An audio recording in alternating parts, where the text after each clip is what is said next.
Hello and good evening, everybody. Welcome to the CWC. Oh my god, after a week of fire, hell, what did we have last week over there? Not only the heat of the summer did come through us, but oh my god, we did have so many games did manage to get to the tie break. And as you can see over here, we do have tonight DShark and Change of Circumstance starting to line up their players and line up their civilizations. I don't want to click on the button. There we go, so we can actually splash on the screen over here the leaders for tonight.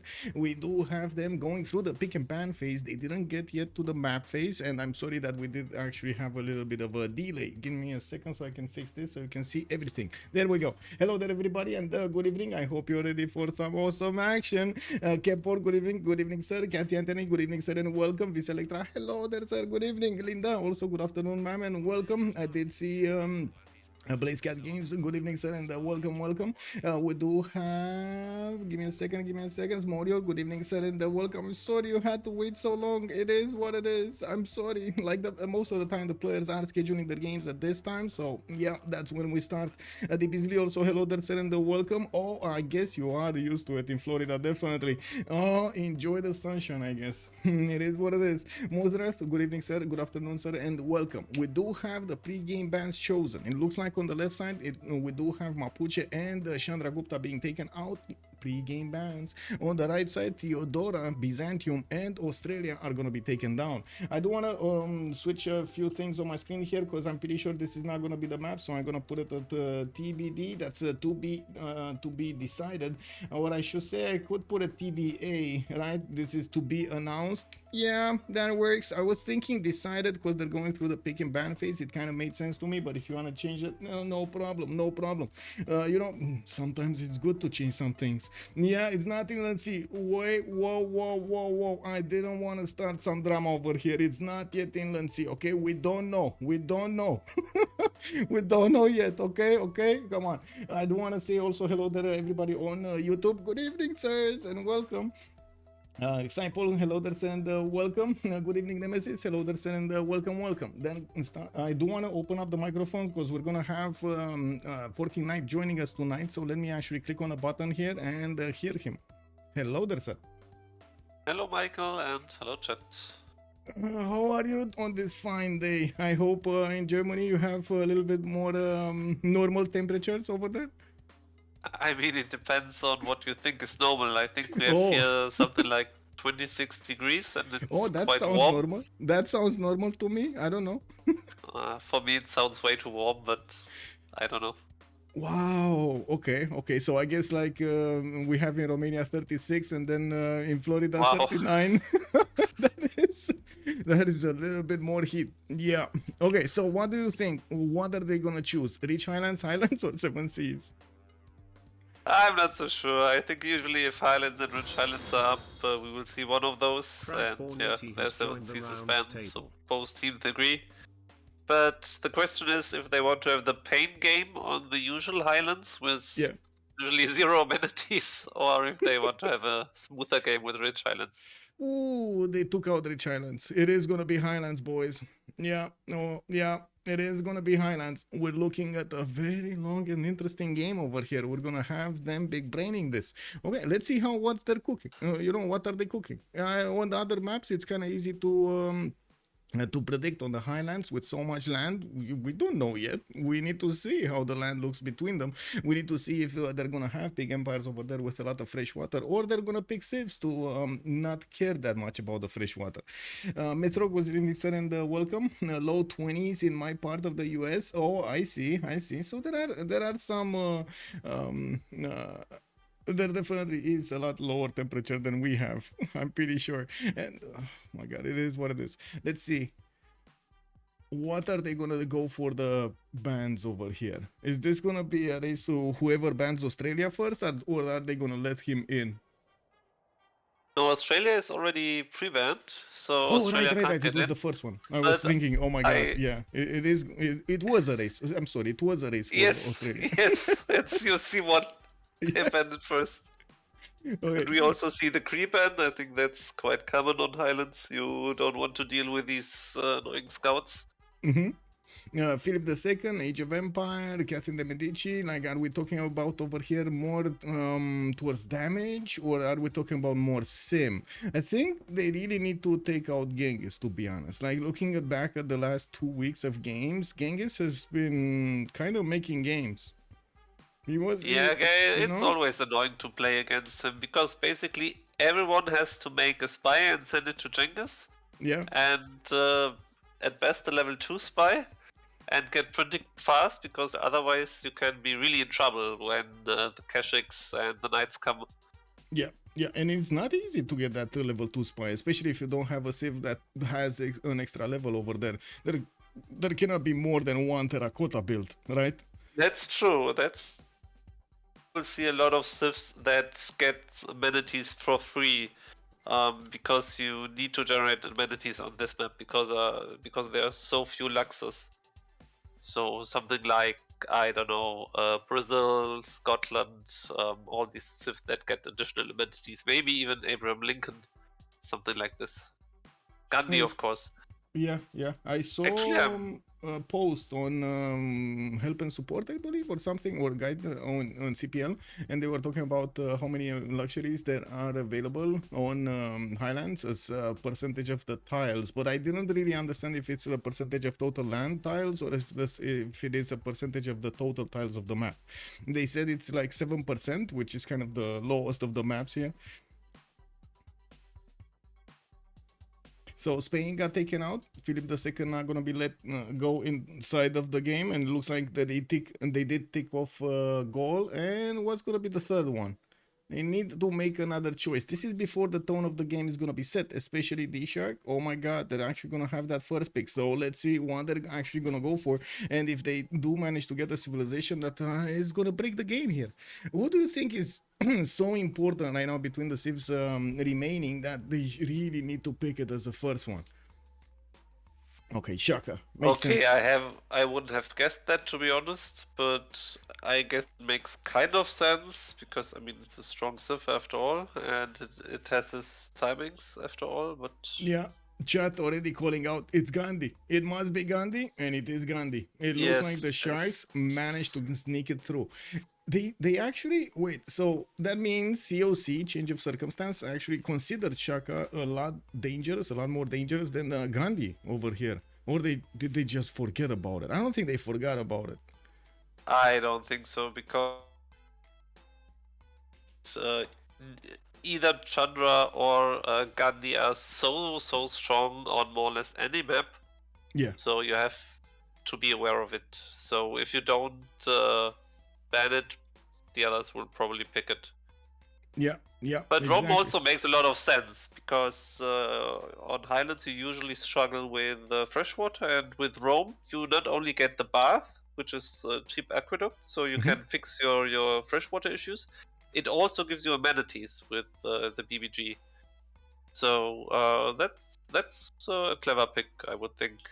Well, Rome over here has been showing up in the games, making games for a long time, so I'm not surprised it's getting picked, but I guess it's not really countering Gandhi yet.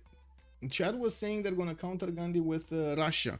That's what the Lancer was saying. They're going to counter Gandhi with Russia. Is that what's going to happen here? COC will have another pick, and it will be Arabia. Wow. No way. You can't have me asked about 10 or 15 picks and I wouldn't have come up with Arabia. Really, I mean, it just didn't end up on our radar anymore. Like, for months now, we haven't seen Saladin in the game. Exactly. Right? Like, oh my god. And to be honest, and to have a lot of respect to Saladin over here, oh my god, a lot of the times it does manage to make the games, but it's kind of tricky with that economy, or wait, negative economy, that I might say. You get so much science, man, so much You really struggle with your gold. But on the other hand, you usually have a very decent sim because you generate a ton of faith, which you can either use for additional sim with a second monumentality, or you can just use it for going Grandmaster Shepherd and then spam 1 million units basically for free to your opponent. That's also kind of stupid. So I see there is a point in taking him, but you're right, we saw him not that often recently. And on the other hand, Maori, I really like that pick because it's so strong. You need so few builders to improve your land. You basically only need to get up your luxes and that's it. And the tiles are getting better for free, so you have a lot of tempo. It's a good Civ. Guten Abend, mein Herr. Daniel Dingo, hello there, and welcome. Rafifi, bonsoir, monsieur, bienvenue. Linda, also Gandhi and Rome can get extra luxes and housing, so very good picks over here. Yeah, on both sides. And I gotta say, Kupe ended up on the Sharks, and I couldn't help but notice they actually picked two saves that most of the time are banned on almost any map. That's true. Like, and you what? see, I really like their ban. They banned Cleopatra, the gold Egypt, so COC, which will probably need some gold to funnel Saladin, don't get Cleo. I really like that ban. That makes a lot of sense. Yeah, the gold, and it is gonna be also Muhtesh and another Ottoman. Yeah. But they let Ottomans in, right? The other maybe Ottomans? they pick Kanuni again. Yeah, we will see. I don't think we have ever seen COC pick Kanuni, right? It's more of a Team 250 kind of flavor over there, Kanuni. No, they picked it lately. They picked it lately in one of their games of the first round. And Alexis played it, and he killed Darius. I see. With Janissaries. I see, very nice. Oh my god, also a game that Janissaries, an attack that we haven't seen in so much time before. I do notice COC is gonna go for Vietnam.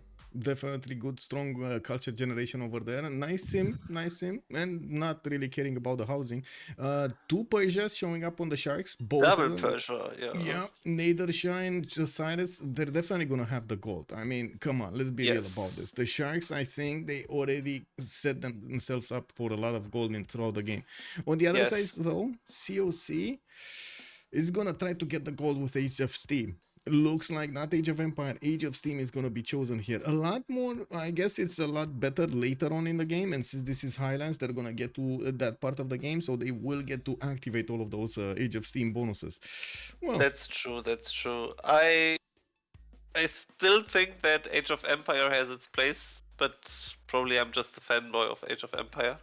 But you're right. You're completely right. Highlands is a map that not only comes down to mid game, but very often to late game. And the late game bonus of Age of Steam is insane.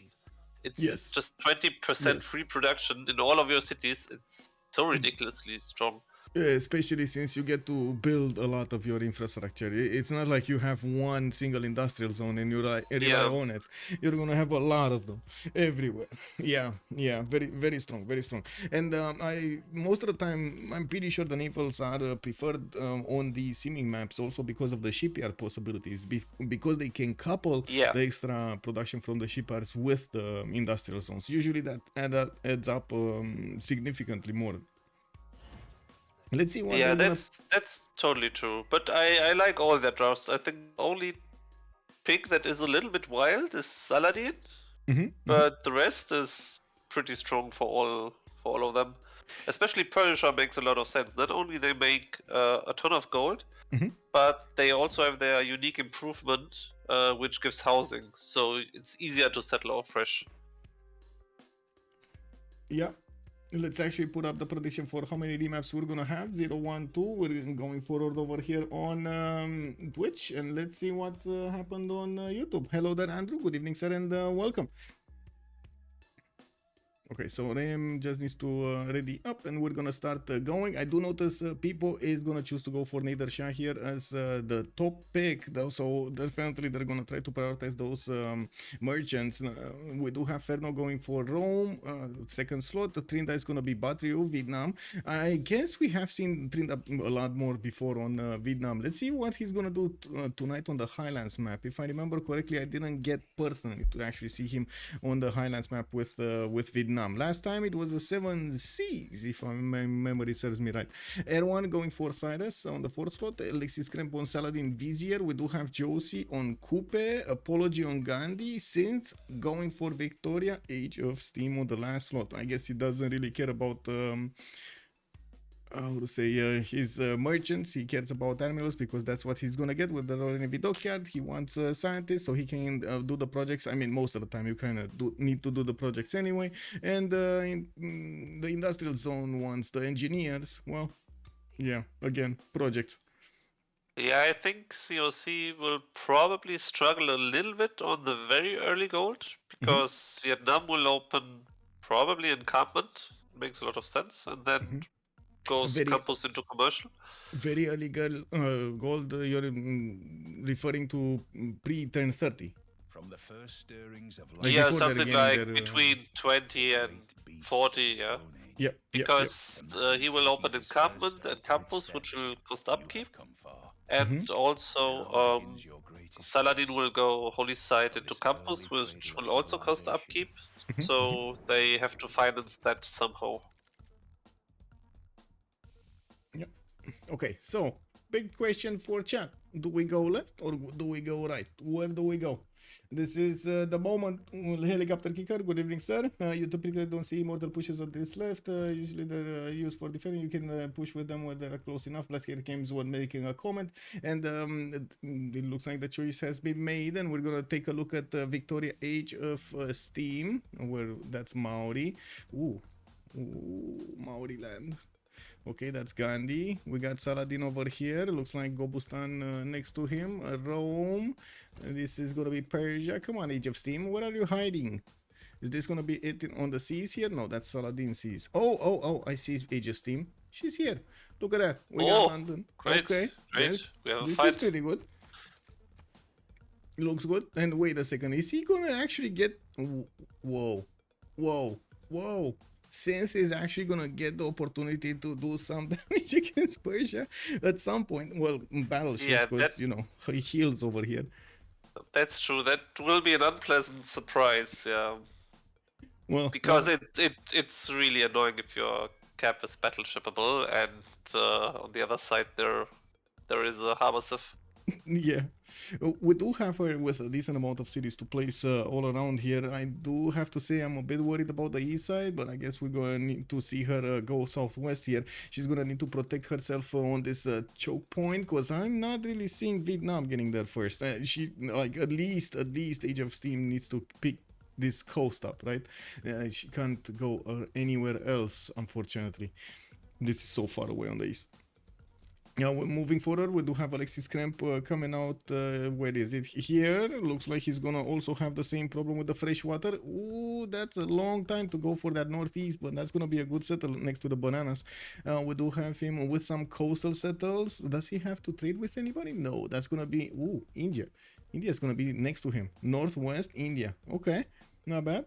And we do need to see if Alexis Krempp is actually gonna fight directly Apology here. Trynda? I mean, that matchup isn't so good because he will feed Gandhi religion and will give him additional amenities, while as soon as you war him, your amenities will go down very quickly. So position wise, I don't think that's a good matchup for them. Also, thus you already said it, no fresh water, and in the south there's already tundra. It's not nice, but hey, at least he has Gobustan. That's gonna make for some good holy sites next to it. But I'm pretty sure he's gonna wanna use that adjacency towards campuses, right? So we'll see. We'll see how he mixes maybe you everything can use the preserve. That's always an option with Gobustan to get food on the tiles and additional faith, which he wouldn't mind, I guess. Yep. Let's see what Trynda is gonna have. Okay, pretty good second settle on the north with the 2 bananas over there. I do see he's also gonna have a +4 campus, nice, next to the mountains. Plus, in 3 turns he's gonna get a scout, and I do notice he's going to explore towards the west side. That's gonna be Persia side. That's gonna be one of his opponents, right? We do have both Persias here actually able to take this choke. I didn't see Pasagarde before, and we saw Mashad, but we didn't see that there is another intruder here. We got Persia that's gonna have control over this river. I don't think there is any way that they could actually get into this choke point. Yeah, well, Vietnam gonna have a lot of territory to settle though. This is pretty good, and he doesn't really need to fight Persia on the west side. He's gonna need to defend more than fight. Yeah, he will just chill, I guess, and sim and then take it from there. Yeah. Dirò, possiamo bienvenue. It's the North Seal, England Sea. North Seal, England Sea. What, this? The North Sea? No. It's, no. No, it's not. Wait, is it? The North Sea? Well, I guess it is kind of linked, a little bit. No?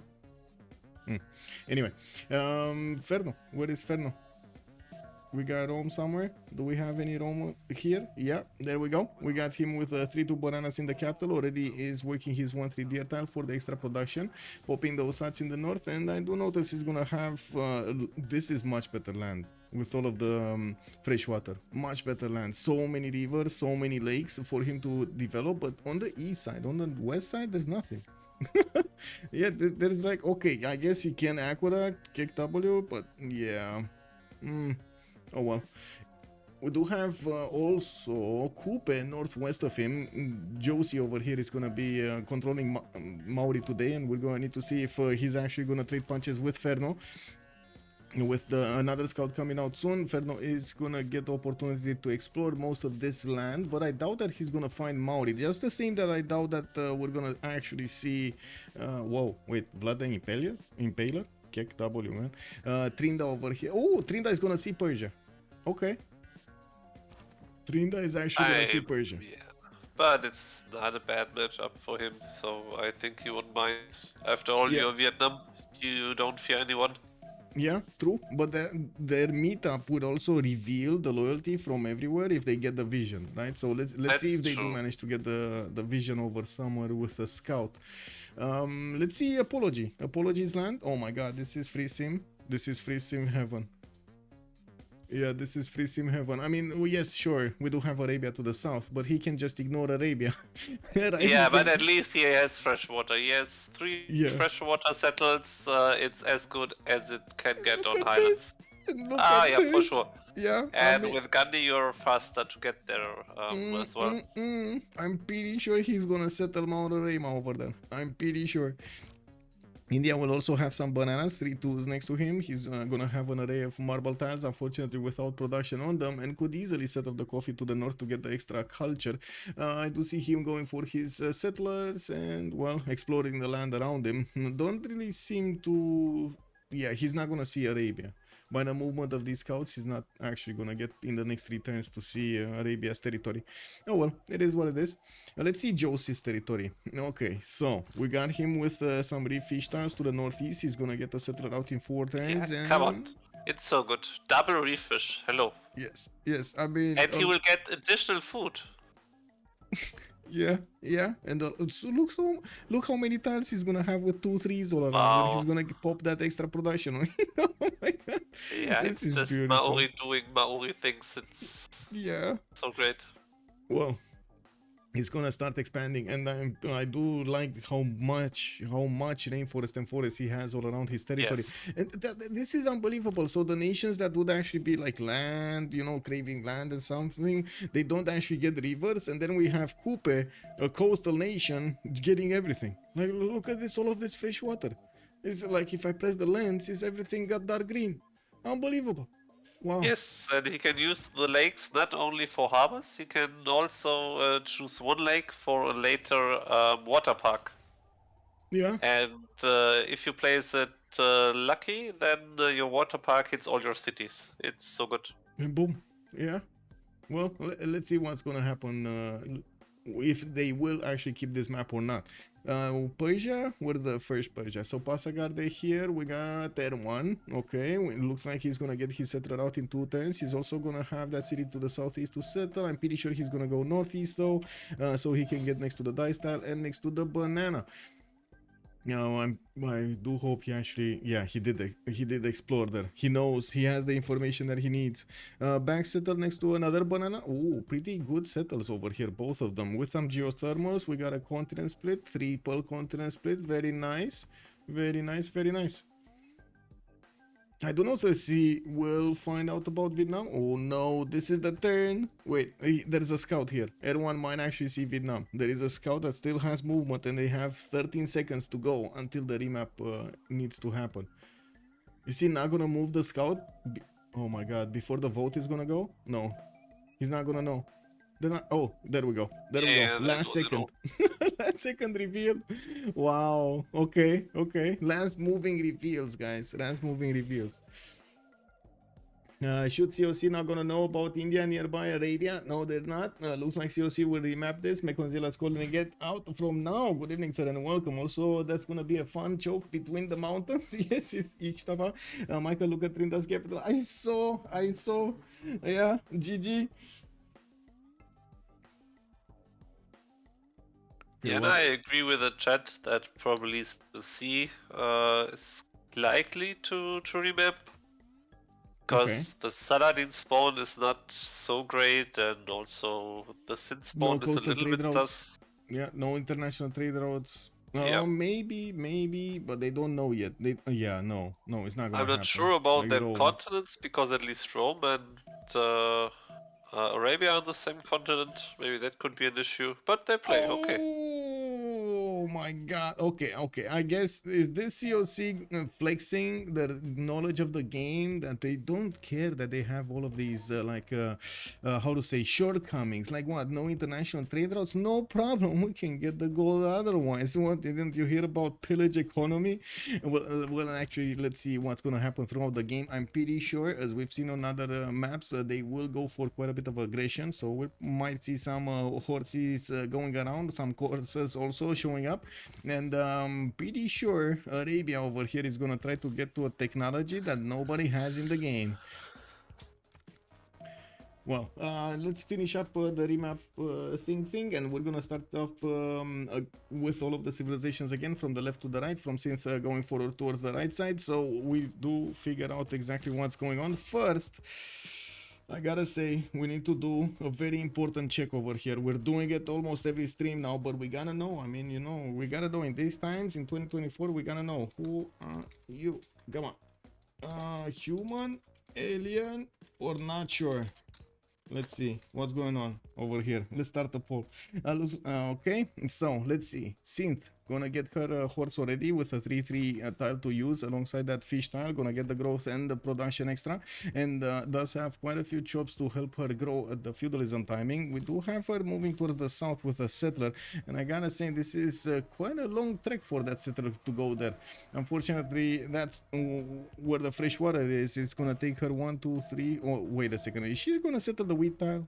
Is she just not gonna care about the freshwater settle to the south? I'm not sure. I guess she wants to go to the 1-2. Yeah.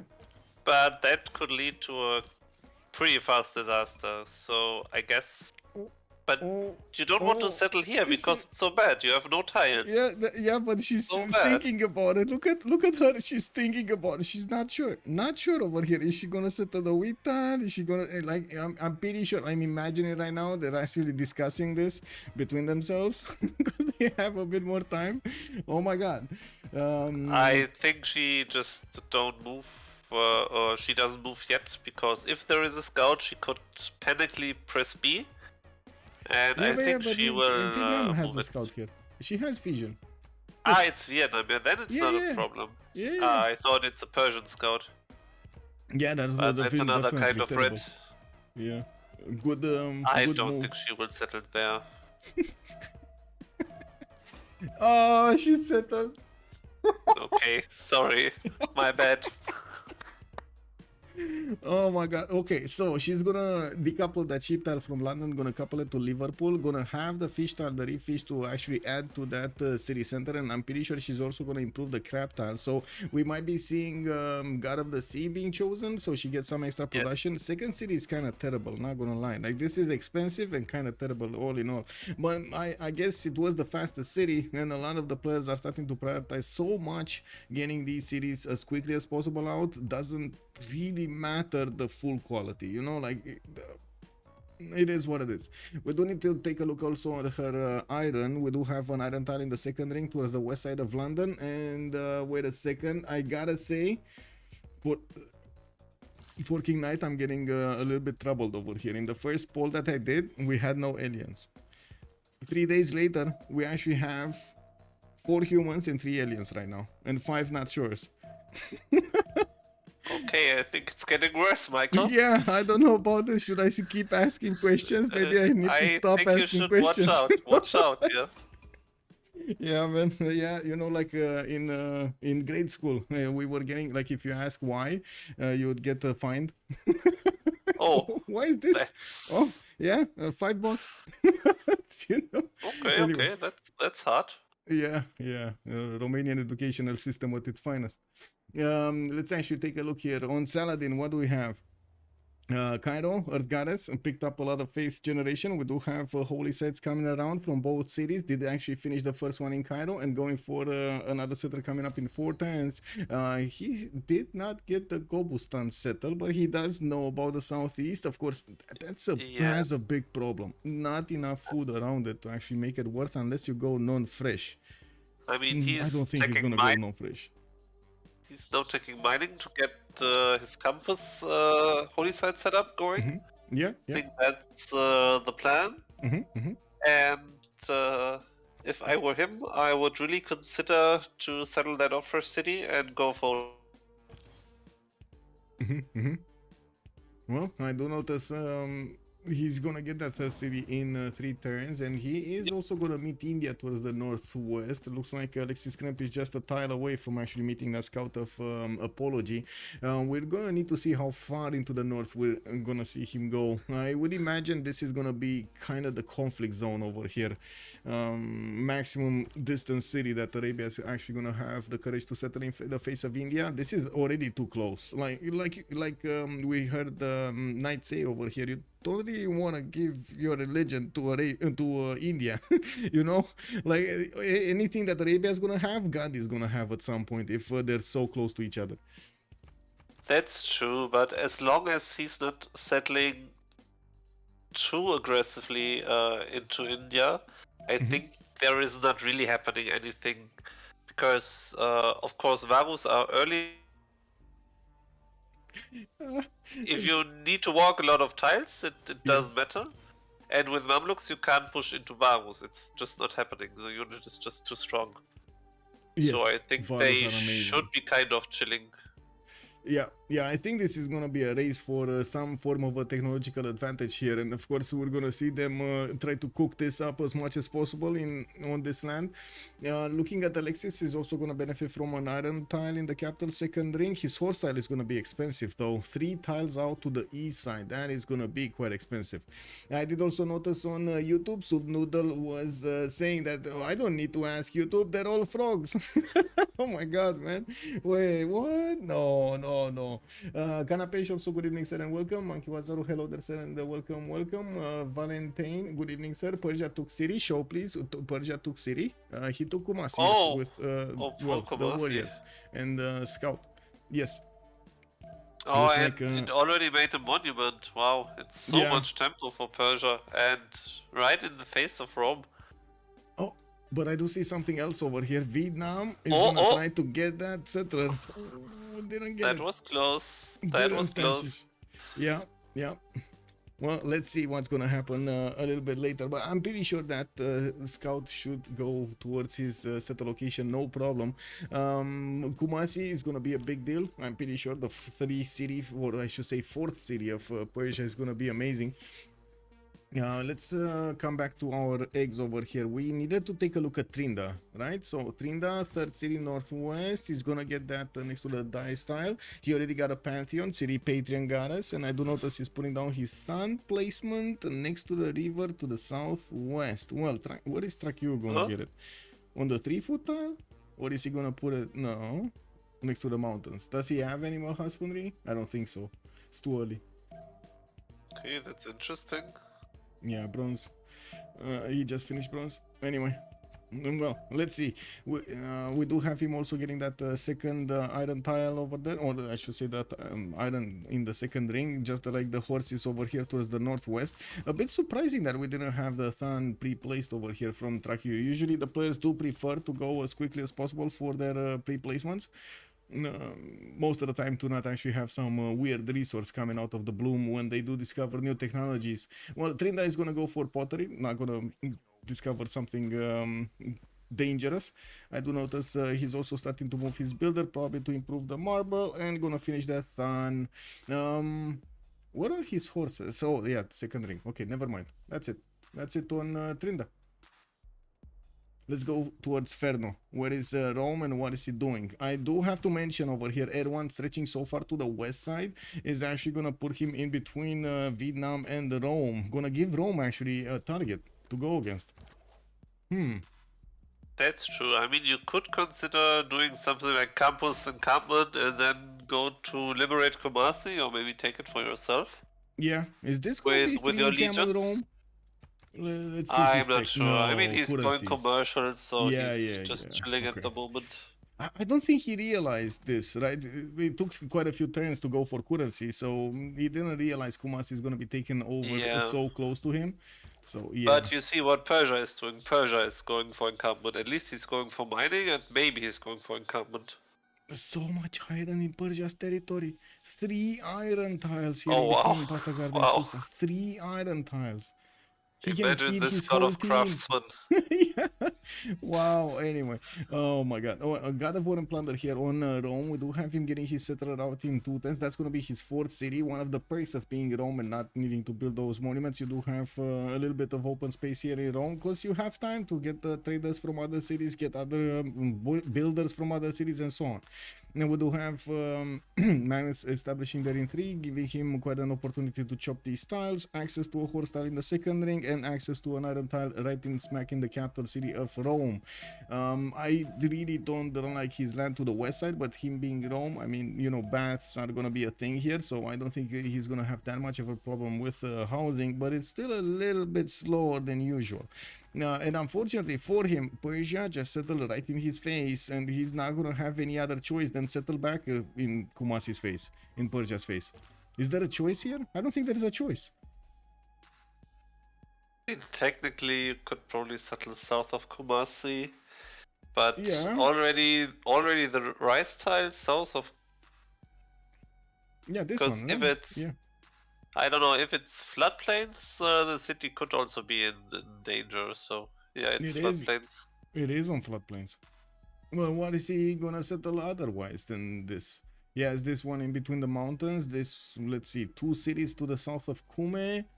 So that's gonna put him on 5, 6 over here. You see, that's like he runs out of cities when he reaches 6. He needs to take back Kumasi. This is a mission, and it got activated by Erwan. Oh well. Let's see. Apology. We do have apology going for his holy site prayer projects. He did finish his holy sites there. This kind of looks like a preparation for sacred path, isn't it? I think so, right? He's getting all of these next to mountains, and in between all of these Vietnam moving in. Trynda snatches a builder. Very nice. And did he take out the holy side here? What happened with India's warrior? It's very banged up.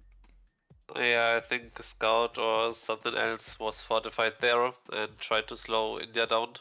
Yep. Hello there, Papa. And actually he did. Yeah.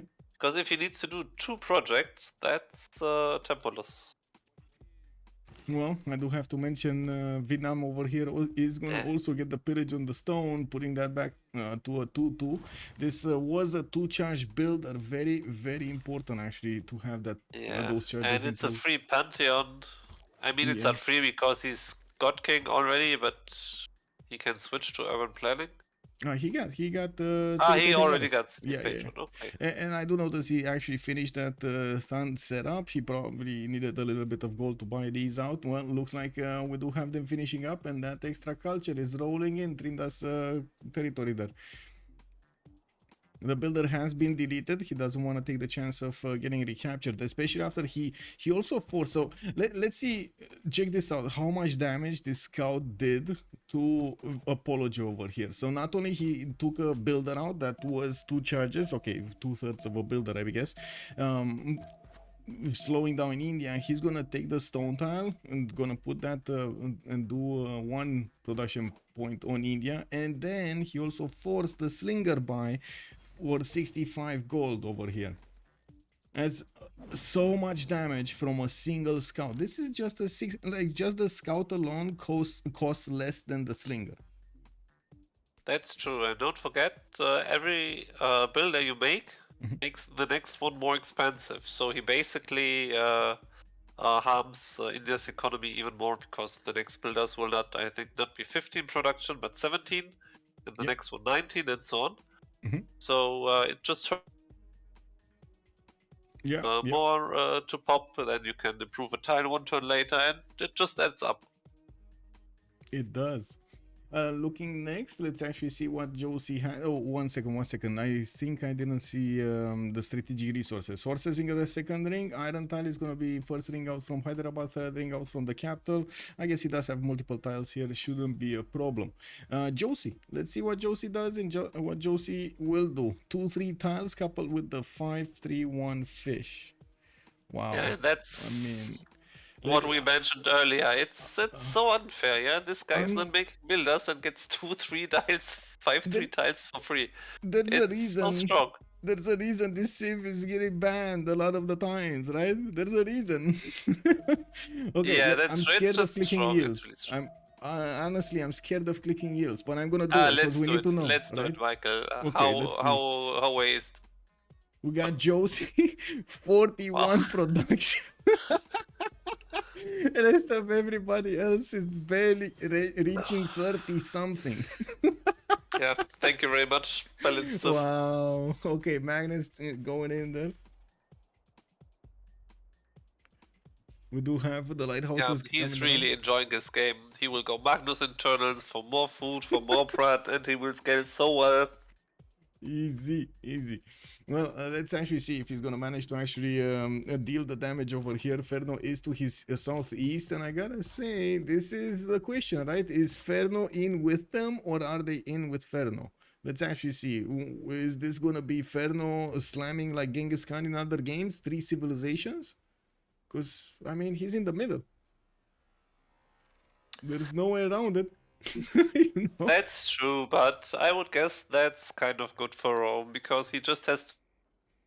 He will be the rel dog to sense unit to everyone, so everyone has to make units, and the other guys can sim in the back. Yeah. So I think that could be a decent plan. Well, looking at Kupe, I do notice he's going to have that iron in the capital in the first ring, horses in the second ring, and he going immediately for harbors to get those lighthouses going. The extra production, and this is, I gotta say, this is a snowball effect that he's going to get into right now, because he has the extra production. Not only he built his harbors faster, but he got his lighthouses faster, which makes his extra production and extra food coming out from his traders activate a lot faster on his other cities. So if he does manage to keep the tempo of keeping the expansions going at the same time as getting those trade routes, at the same time as doing the campus district projects, the campus discounts. Oh my god, district discounts, not campus. District discounts. Okay, this is gonna be quite heavy over here on Joce. Now we're going to see. I think he will also make a religion, not only for the discount, but also to spread it to Gandhi. They are quite close. Yes. You can just send a missionary for, let's say, Zen meditation. Oh. Because Zen meditation is basically 2 amenities on Gandhi's. Yeah. It's quite a lot on that map. Maybe work ethic, you know? Gandhi gets... yeah, work ethic would be good for Gandhi, but it wouldn't be good for... Maori, because he will probably only build a holy site and 1 shrine, and that's it. But it both makes sense. You could also say make work ethic for me and spread it to me, or feed, or coral, whatever he's not choosing. It's also decent, yeah. I can see that. Yeah, just make a small sacrifice to boost Gandhi even more. Why not? Let's see what they choose, then deem the most important thing here. It's gonna take a while, and I'm pretty sure they're gonna debate exactly what we did here, what would be more important. We're definitely gonna need to wait. Milkov, thank you, sir, for the follow. Much appreciated. Bună seara, domnule, și bine ai venit. We got a star over here, by the way. Milkov is on a very good Dota 2 player. Extremely good Dota 2 player. We do have to take a look at Erwan. What do we have here? Erwan. Okay, we got Pasagarde coming up with Magnus in 1 turn. Those internal trade outs are gonna be, well, giving him some bonuses. Looks like there is a Vietnamese warrior that just doesn't want to get out of his territory, and he's staying on the campus. He just placed himself on the campus and started the barbecue while Persia was trying to go to sleep. Well, unfortunately, it looks like Persia is gonna have to deal with this. There's no way around it. We do have Erwan also managing to get another 2 slingers from his cities to protect him about this, and got his scouts back. This is quite unusual to get, like, look how many of these units that should be aggressing his opponents, they are back in his own city centers to try to protect his own sim. From a single warrior. I don't know, man. It is what it is. Well, Gavron Plaza in between the iron. Oh, wait, he doesn't know that's iron, right? He actually doesn't know that's iron. I think he doesn't know yet. Yeah, he doesn't know yet, but he's taking archery, probably. Yeah. I don't know. Yeah, he doesn't know about that. I mean, are we talking about more campuses here? Because that's a campus, right? That's a campus, and I don't think he's gonna get a campus from Pasacarde on the island. There's already one campus in north of Susa. Yeah, commercials. We should be talking commercials here, right? Is he just gonna ignore the river bonus? We've seen this multiple times. Don't get me wrong. Them just ignoring the river bonus, the extra 2 gold from the river adjacency on the commercials. Oh well, I guess we're just gonna need to wait and see what kind of big brain sim he's gonna have here. The big advantage here is that he did get that 4th city, which does put him up in points when it comes to the production. 38 points. This actually is gonna give DShark 2 civilizations that are already ahead because of their early moves and how they're starting to get their sim up. Well, I guess on Kupe we kind of have a natural ability here. You know what I mean? Like this is more like a natural thing, but on Joce we can't. Well, Erwan, sorry, on Erwan we actually had them work for this. They took Kumasi down, you know, and so on. They expended some units there. Yeah. That's always the issue. Maori has a lot of early tempo, so he gets up his sim quickly. But then there's also the time when you want to get your setups going, especially your industrial setups. Yeah, you want to chop things, you want to get your aqueduct, double industrial setups. Yeah. And there is a point where you realize that you can't chop the bonus resources, and you can't put good industrials and good other setups on the theater, for instance. Can't put Colosseum on a tile because there is weed, and then you kind of question your Civ choice. Yeah, that's true. So it's definitely just a trade-off, and challenging. Yeah, it's definitely different and challenging. I do notice there's a bit of a war here. Persia did get in with a warrior. Actually, both Persias did get in with a warrior inside of Rome's territory. Rome did build a few units, and it looks like he's managing to push them back. That's a lot of warriors. This is not Caesar. I mean, don't get me wrong, but why do you have so many warriors? It can only be legions pre-built. It can only be legions, exactly. It can only be legions. I mean, this is not Caesar just getting these for free. This is him actually building these. And he's going bronze. He's going bronze. Yeah, bronze working in 3. We're gonna see that he can put down also. I would expect him trying to get a general, especially since he does have 3 nations around him. He needs to get those general points going as quickly as possible. That's true, and I would guess it's just a reaction to Persia, to Cyrus. Because what you usually would expect from Cyrus is that he goes commercial first. Yeah. There is a case for going campus into commercial, but that's a little bit rarer, I would guess. But if you open campus and take Kumasi, it's quite likely that the guy is going incumbent next. So Ferno is quite reasonable to take it himself as well. Yeah, and again, he needs to be on point getting that general points. Wow, I stuttered because I was about to say points 2 times. Wow. Okay, he needs to get competitive when it comes to the general points. You can't really we need to respect this, right? The general points. Yes. By the way, Trader Merchant is up, Rome is projecting, but maybe Persia is also doing it. So we will see. Well, I do notice in the northeast we do have a 4th city coming around here from Persia. That's this is Nader Shah. We got Pipo in a corner, and I don't think he likes to be in a corner. Okay, he's gonna have some coastal cities which he's not gonna want to settle because hello England, and then he's gonna have to go to the west side and south already. Look at that non-freshwater city here, coastal at least towards Zanzibar, and next is gonna be Rome. Where is he gonna go? Is he just gonna wrap around? Maybe. I guess Mashhad will at some point regret the placement of that commercial because there will be CDoc pillaging it twice or even twice. Yeah. Oh, it is what it is. I mean, you know, he made a choice. I'm not even sure they know about this. Do they know about this? Wait, they don't know about this. They really don't know about this yet. Poor Persia. I mean, at some point he has to settle that coast because there is a rice settle and you just take the rice settle at some point. Yeah. So, yeah. Well, let's see. Settle coming out next time. Goddess of Festivals. I did notice the extra culture on his plantations. The tea tiles here. Very nice tiles now to work. He's gonna be competitive on the commercials, but it looks like he actually, well, not gonna get the chance to get Zankian. If he's not making the projects, he's not gonna get a chance. Because I would have gone not for 5 settler, but only for 4, and then make 2 projects. Because the Gordian settler could have been a project, and a Magnus shop could also be a project, and then you get a trader merchant for free. I would really highly appreciate getting this. Yeah, well, it looks like he does not. Goes Rome is gonna pick it, and I gotta say this is a big win for Ferno. Since he is on the front line, the extra trade route is going to help out to make another city of his be productive here. He's also going to have a hard time building everything he needs at the beginning with the unit that he needs to defend himself and or attack. And at the same time getting the markets, the traders, like all of those actually cost a lot of turns, right? 4 turns, 5 turns for at least a market. And there we go, 3 turns for a market in a 5-pop city, actually. And it's so important because you not only deny a merchant from Persia and you get a merchant for a trader for yourself. Yeah. You by denying this additional trade route capacity, you also deny additional stats on Persia.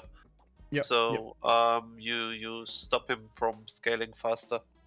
Oh, Blazecat Games is saying, can Kupe put districts on resources though? He can't just chop them out with builders. I don't think you can put them on resources.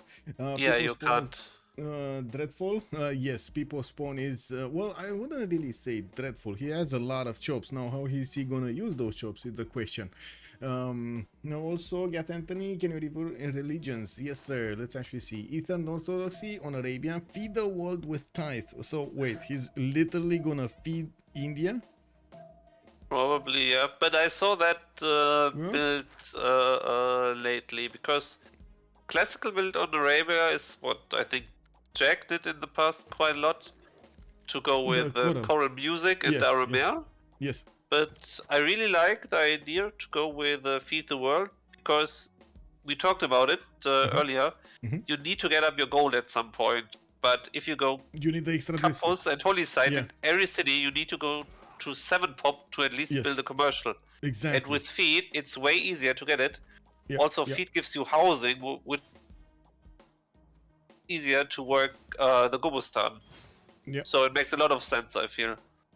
Yep, exactly. And looks like we do have Arabia getting pillaged a little bit by Maori. Not a problem. He's gonna just get a builder because Monumentality is making, let's see, 35 faith a turn. That's not too shabby. And what kind of Pantheon did he go? Earth Goddess earlier. Okay, that's pretty good.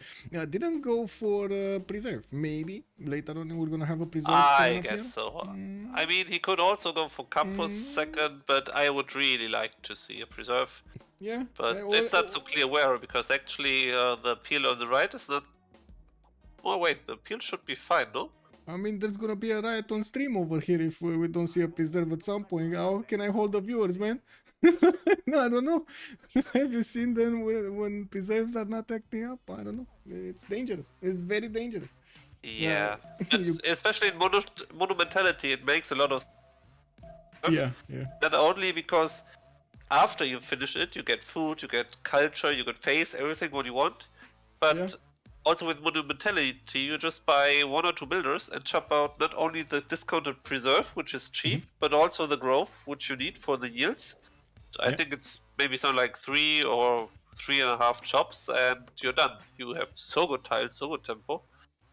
So I think he will think about it, but I don't know. Maybe he will the science higher. We will see. Yeah, we'll see. Exactly, There's time. Let's take a look at India's religion. Choral music, itinerant preachers, and cross-culture dialogue on him. Okay. So he's gonna also spread his religion into Arabia's land, just sipping in that science towards his territory. Not bad. I'm pretty sure he actually noticed, right? Yeah, there we go. He knows Arabia is quite close to him. Is he actually gonna photo settle another 2 cities, or is he gonna try to go back settle? Because look at his possibilities here. 2 freshwater cities, but they're coming closer to Arabia. Non-freshwater everywhere else. Oh my god. Well, I mean, it's kind of true, but I think as long as you have Varus unlocked, you are not scared of anyone, so you can just settle wherever you want. I'm thinking the same. Apology here might just go face first and stop Arabia. Create a wall of units here to stop Arabia. We'll see. Exactly. Oh my god, wait a second. We got campuses already coming around here. That's a +4. How come he didn't get it on the uranium? Or is that going to be Sana's campus? Oh no, he already got that one here. That's a +3. Interesting. Is he going to place another city to the south? Maybe he will place someone to the south. That could well be. Oh well. Maybe then he can make a holy site and a campus south of this setup to boost it even more. That could be a thing. Yep. Stone Circle is a pantheon also for India. Let us actually start off from Victoria. Take a quick peek on everyone's Golden Age bonus. We're 1033, so they did manage to go into the next era with, I would say, across the board Golden Ages. Yeah, there we go. We do have Synth, religious settlements as a pantheon, watering the Gavron Plaza, putting down more Royal Navy dockyards, God leads in the south, and a 5th city going, and the 6th city going. And look at that, man. We didn't trust that Liverpool is gonna be fine. Looks like she proved us wrong. Didn't even need to grab that fish tile. Very nice. We do have Synth, Pen, Brush, and Voice, Golden Age, 10 Science, and 22 Culture, 41 points of production. I gotta say, from a mile here, I do notice the 50% more production on Joce on Erwan. Wow, that is 50% more. What? Okay, that's a problem. And he's on 3 cities. Yeah, that's a problem. That is definitely a problem. Anyway, let's go for Saladin here. More mentality, Golden Age, 17 science, 28 culture, getting his builders out from every city, also producing more settlers so he can expand. It's gonna take a while to chop everything and improve, but I'm pretty sure he's gonna be added. I do have to say that's a lot of builders. Like usually the players do try to not do the builders at the beginning, to just wait for feudalism and then just expand everything, improve everything. This is gonna be... That's true, because after feudalism your builders are so much better, of course, but on the other hand, it's kind of important to get your tempo as fast as possible. Yeah, you need to chop to get your districts up, to get your buildings up, especially I would guess that Alexis is going for his temples straight. Yep. Because that on shrine belief Civ6, yeah, after political philosophy you rush temples to make your temples better. And Saladin then has an incentive even then not to go feudalism, but first to go for the campus card. Because the campus card, that's kind of a dumb mechanic, but it is what it is. It works with the madrasa. Just to put it in perspective, it's on the bottom 3, right? It's not the top 3. So you either, when you get here, you discover political philosophy, and basically you have two sides. Games of Recon that opens up the top 3, and the drama and poetry the bottom 3. And well, both of them actually discover districts. That's a problem. That is a problem. You don't want to discover both very quickly and then just take a pick of military training and then just go theology and record the history and then feudalism. You don't want to do that. You want to go directly to where you want to go. Yeah, that's true. I mean, basically, you click on political philosophy and then feudalism, and then you see what's coming. But with shrine belief Civs, it's different. Yeah. Well, let's actually take a look at Trynda. Penbrush and Voice Golden Age on 5 Series Vietnam. I do see his Government Plaza did get placed next to his capital. We got an audience chamber in 5 turns, and yes, quite a few commercials coming around to the west, to the north. I do also notice stands in Da Nang, a 4th one coming in there, very nice. And of course, he's going to complete that triangle of suns. On the west side, Erwan is gonna put another wave of cities, and I'm very curious about this one. We know about this one, he's going to the south, but is this one gonna go north or is this one gonna go east? Okay, north, that's it. Okay. I guess we have an answer. Yeah, we got an answer. I'm pretty sure also the commercial showing up here on Vietnam is going to give him some merchant points, so we might actually see him not only getting his traders but also trying to get those merchants for the extra bonuses, either traders or something else. We do need to take a look next here. Ferno, 12 science, 29 culture. Rome should be very close to legions if he didn't get them already. Never mind, he's not going legions. Look at that. How many times did he change around this? Was by riding in 2 turns, feudalism in 6. Well, extra culture on Rome here showing up big. He does have quite a bit of extra time to get there, and I do notice he's on 59 points of production, and that still puts him a little bit less than Erwan on 67. That extra city over here on Erwan, well, from the beginning gave him quite a bit of an advantage. But wait, do I see this correctly? We got a horse from Kumasi, and we don't have a technology for Rome that can be classical. Wait, what? Because the first classical unit is in 2 turns. Well, at least the horse is not going to get to his cities in 2 turns. Yeah, but I guess he will have iron working on 1 turn or something. I don't know. Maybe he already has it. He can't have it because he can't upgrade. Did he improve on iron, or is he waiting for somebody else to improve on iron? Because I see Trynda going for iron working, which is not usually something you wanna, immediately do on Vietnam. So it kind of looks like he's boosting it for Ferno. I think he's boosting it for Ferno. That could be a thing. Yeah, that could be a thing. Yeah, I don't think he has an iron tile. It probably was the commercial here on Rome. That could well be. Yeah. You're right. Okay, well, feudalism. But he will be fine. He can upgrade Legion next turn, and then he doesn't have to worry. Should be fine. Okay, so Ferno, Monumentality Golden Age on 4 cities India. We do have him getting his massive wave of settlers. He did go east with the first one. Madurai is gonna go south. There we go. He's putting cities in the face of Arabia here. No fear.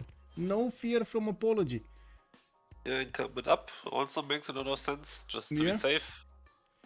And the moment Arabia is only on 3 cities, it's gonna take him a while to get more, while as you can see, India is sprawling everywhere.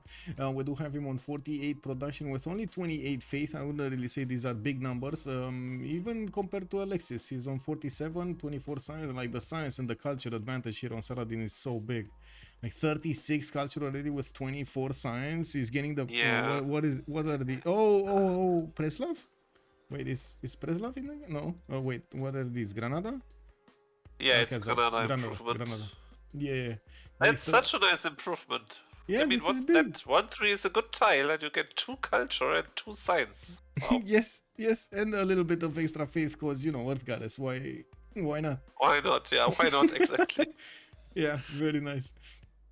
Well, looking at Apology, he did get his Government Plaza. I'm very surprised that we don't see something as like Ancestral Hall. That means he's either contemplating of going for Audience Chamber because he doesn't care about the free builder from the settler or the production towards settlers, or he's going Warlords, right? Warlords or Audience. That's those are the 2 ones.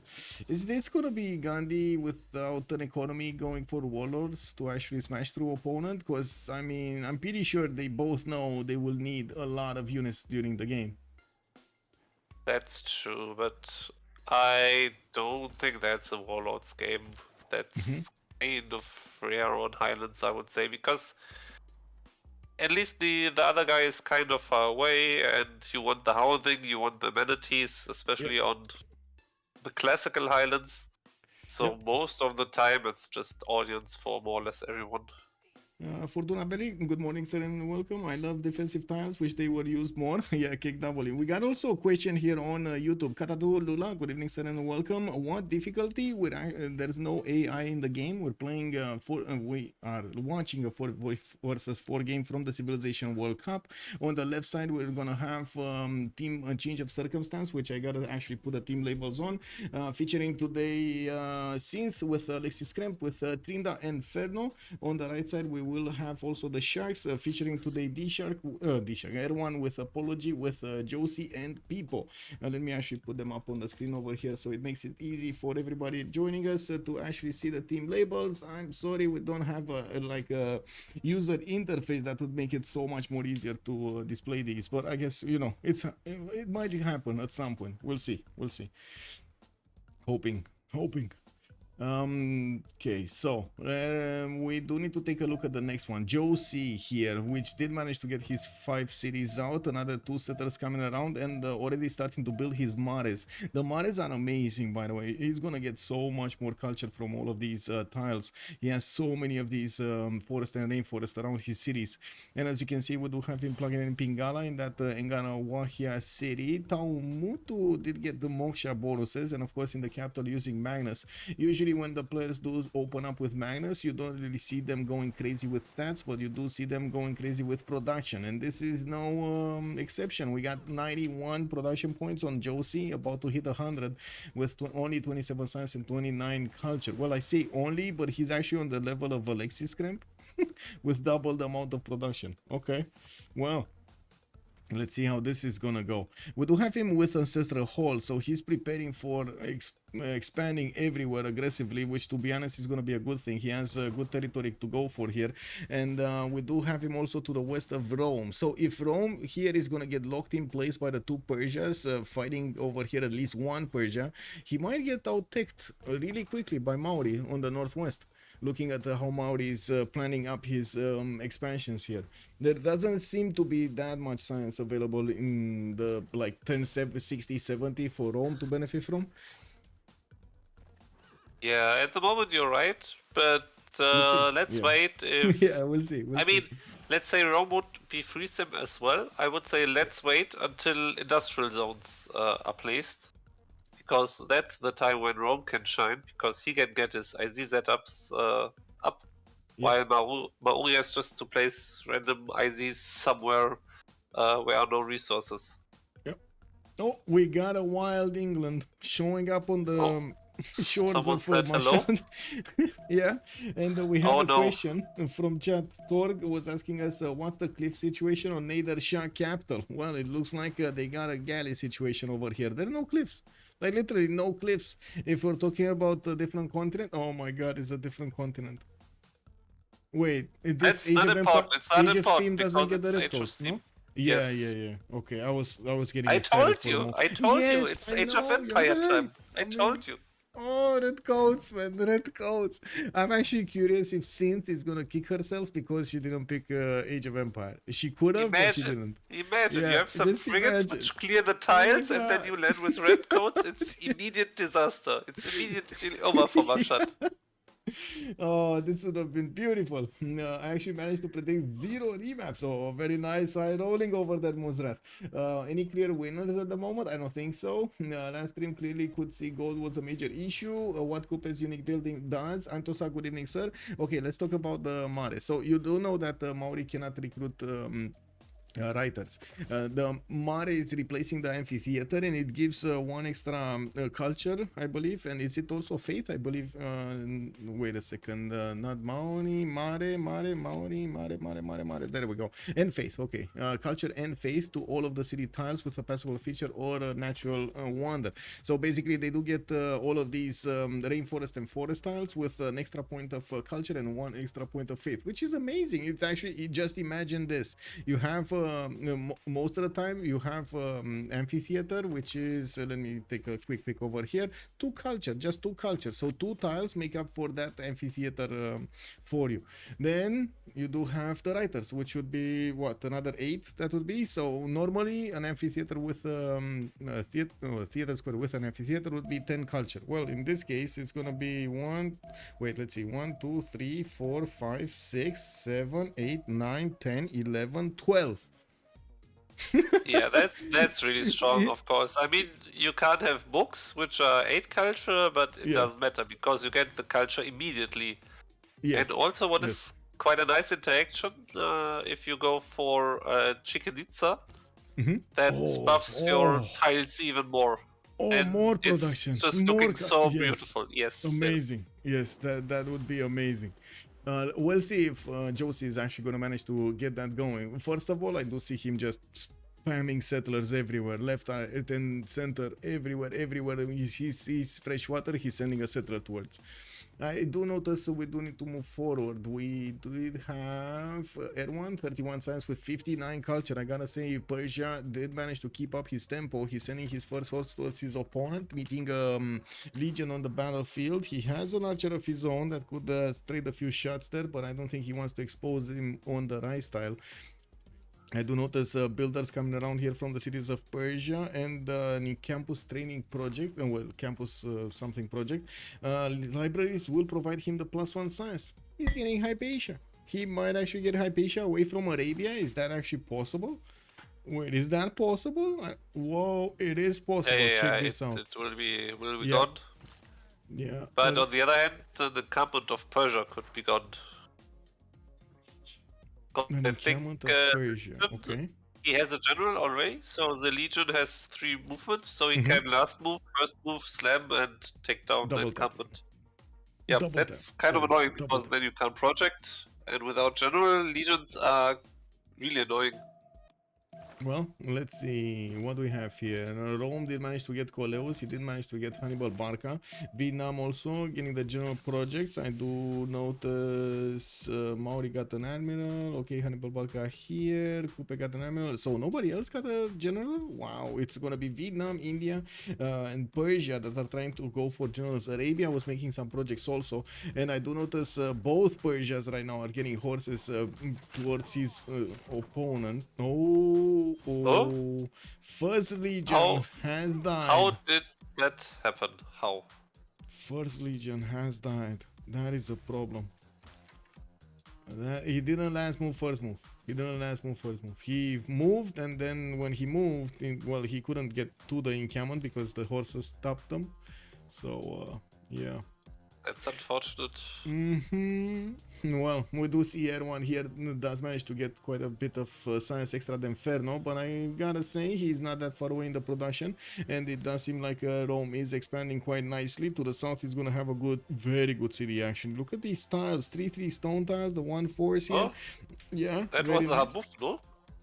I think it was a habub. It might have been a habub from on the right there is a forest fire. Ooh. Oh my god, also Juicy City. Yes. I think we have a little bit of help here from the generous, how to say, donors of this game. We do have the gods of Civ thinking that Ferno does definitely need some support help. This is like the Hunger Games.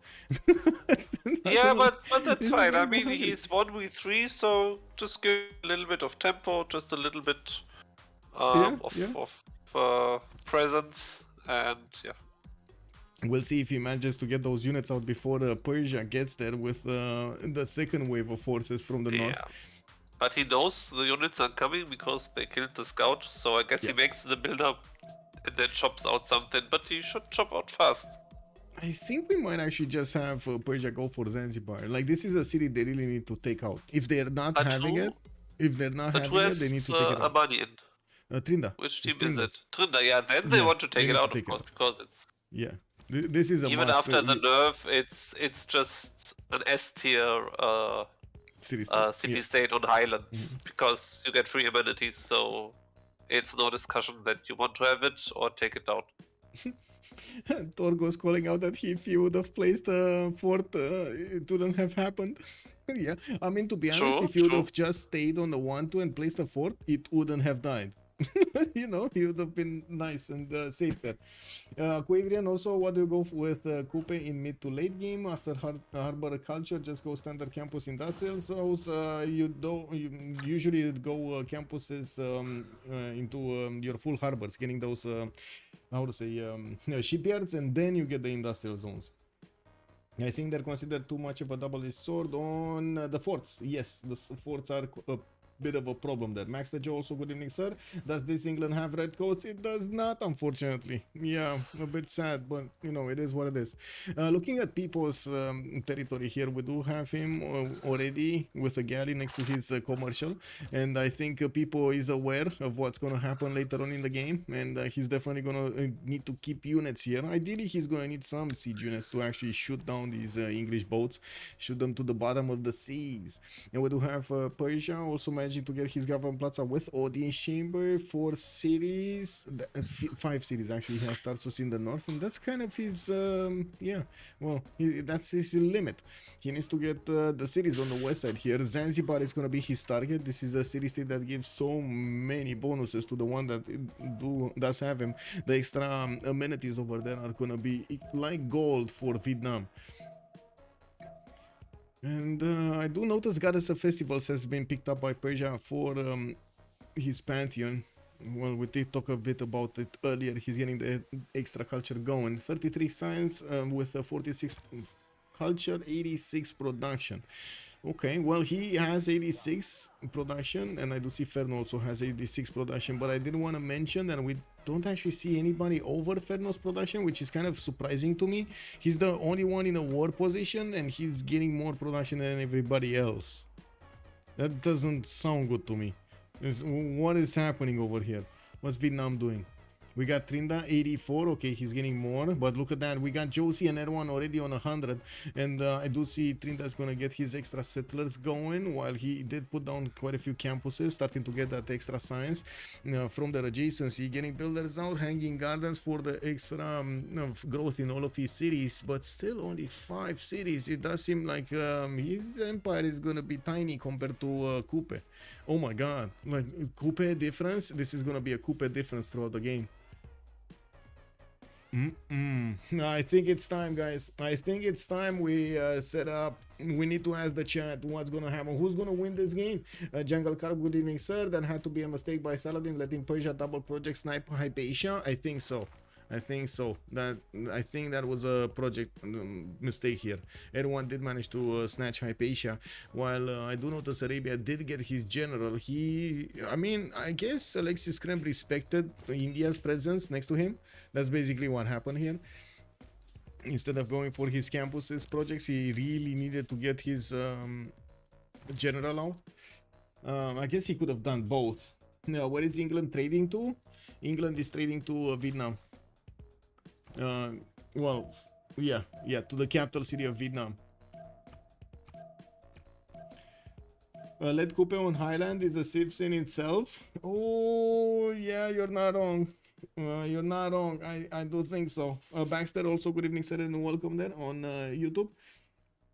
Okay, let's put up the questions. Who will win? We do have on one side the change of a circumstance, and on the other side we're gonna have the Sharks.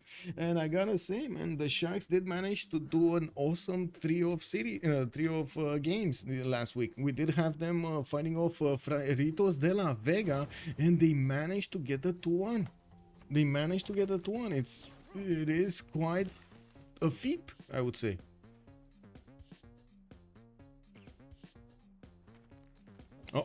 Forking Knight, we got Varus.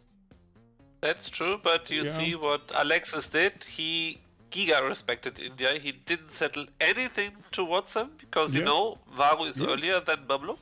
And also probably because he doesn't want to spread a lot of religion into Gandhi cities. So he just stays there.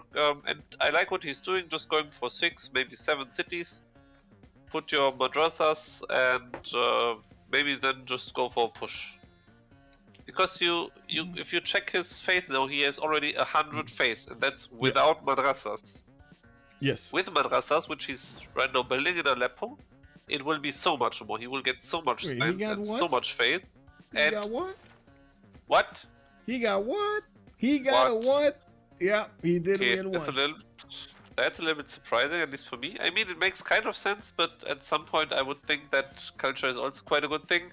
Mhm. But maybe he argues he's working 3 tiles of Gobustan, so he's 12 culture, and he can make the Alcazar, and therefore he can go for science. Actually, that's This a is good very call. big. I like This it. is Yeah, very actually, big. I like it. I like it. Yeah, I take everything back and argue for the complete opposite. It's a very good call, I think. He To be really honest, read his possibilities wisely.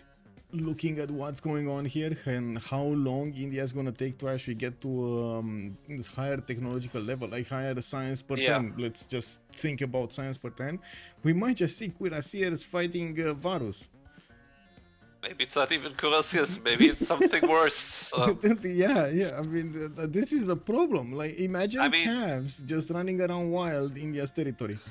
Ooh, even with Cuirassiers, I mean, of course you do damage to Varus, but it's kind of painful. Just go with tanks and smash the guy. I mean...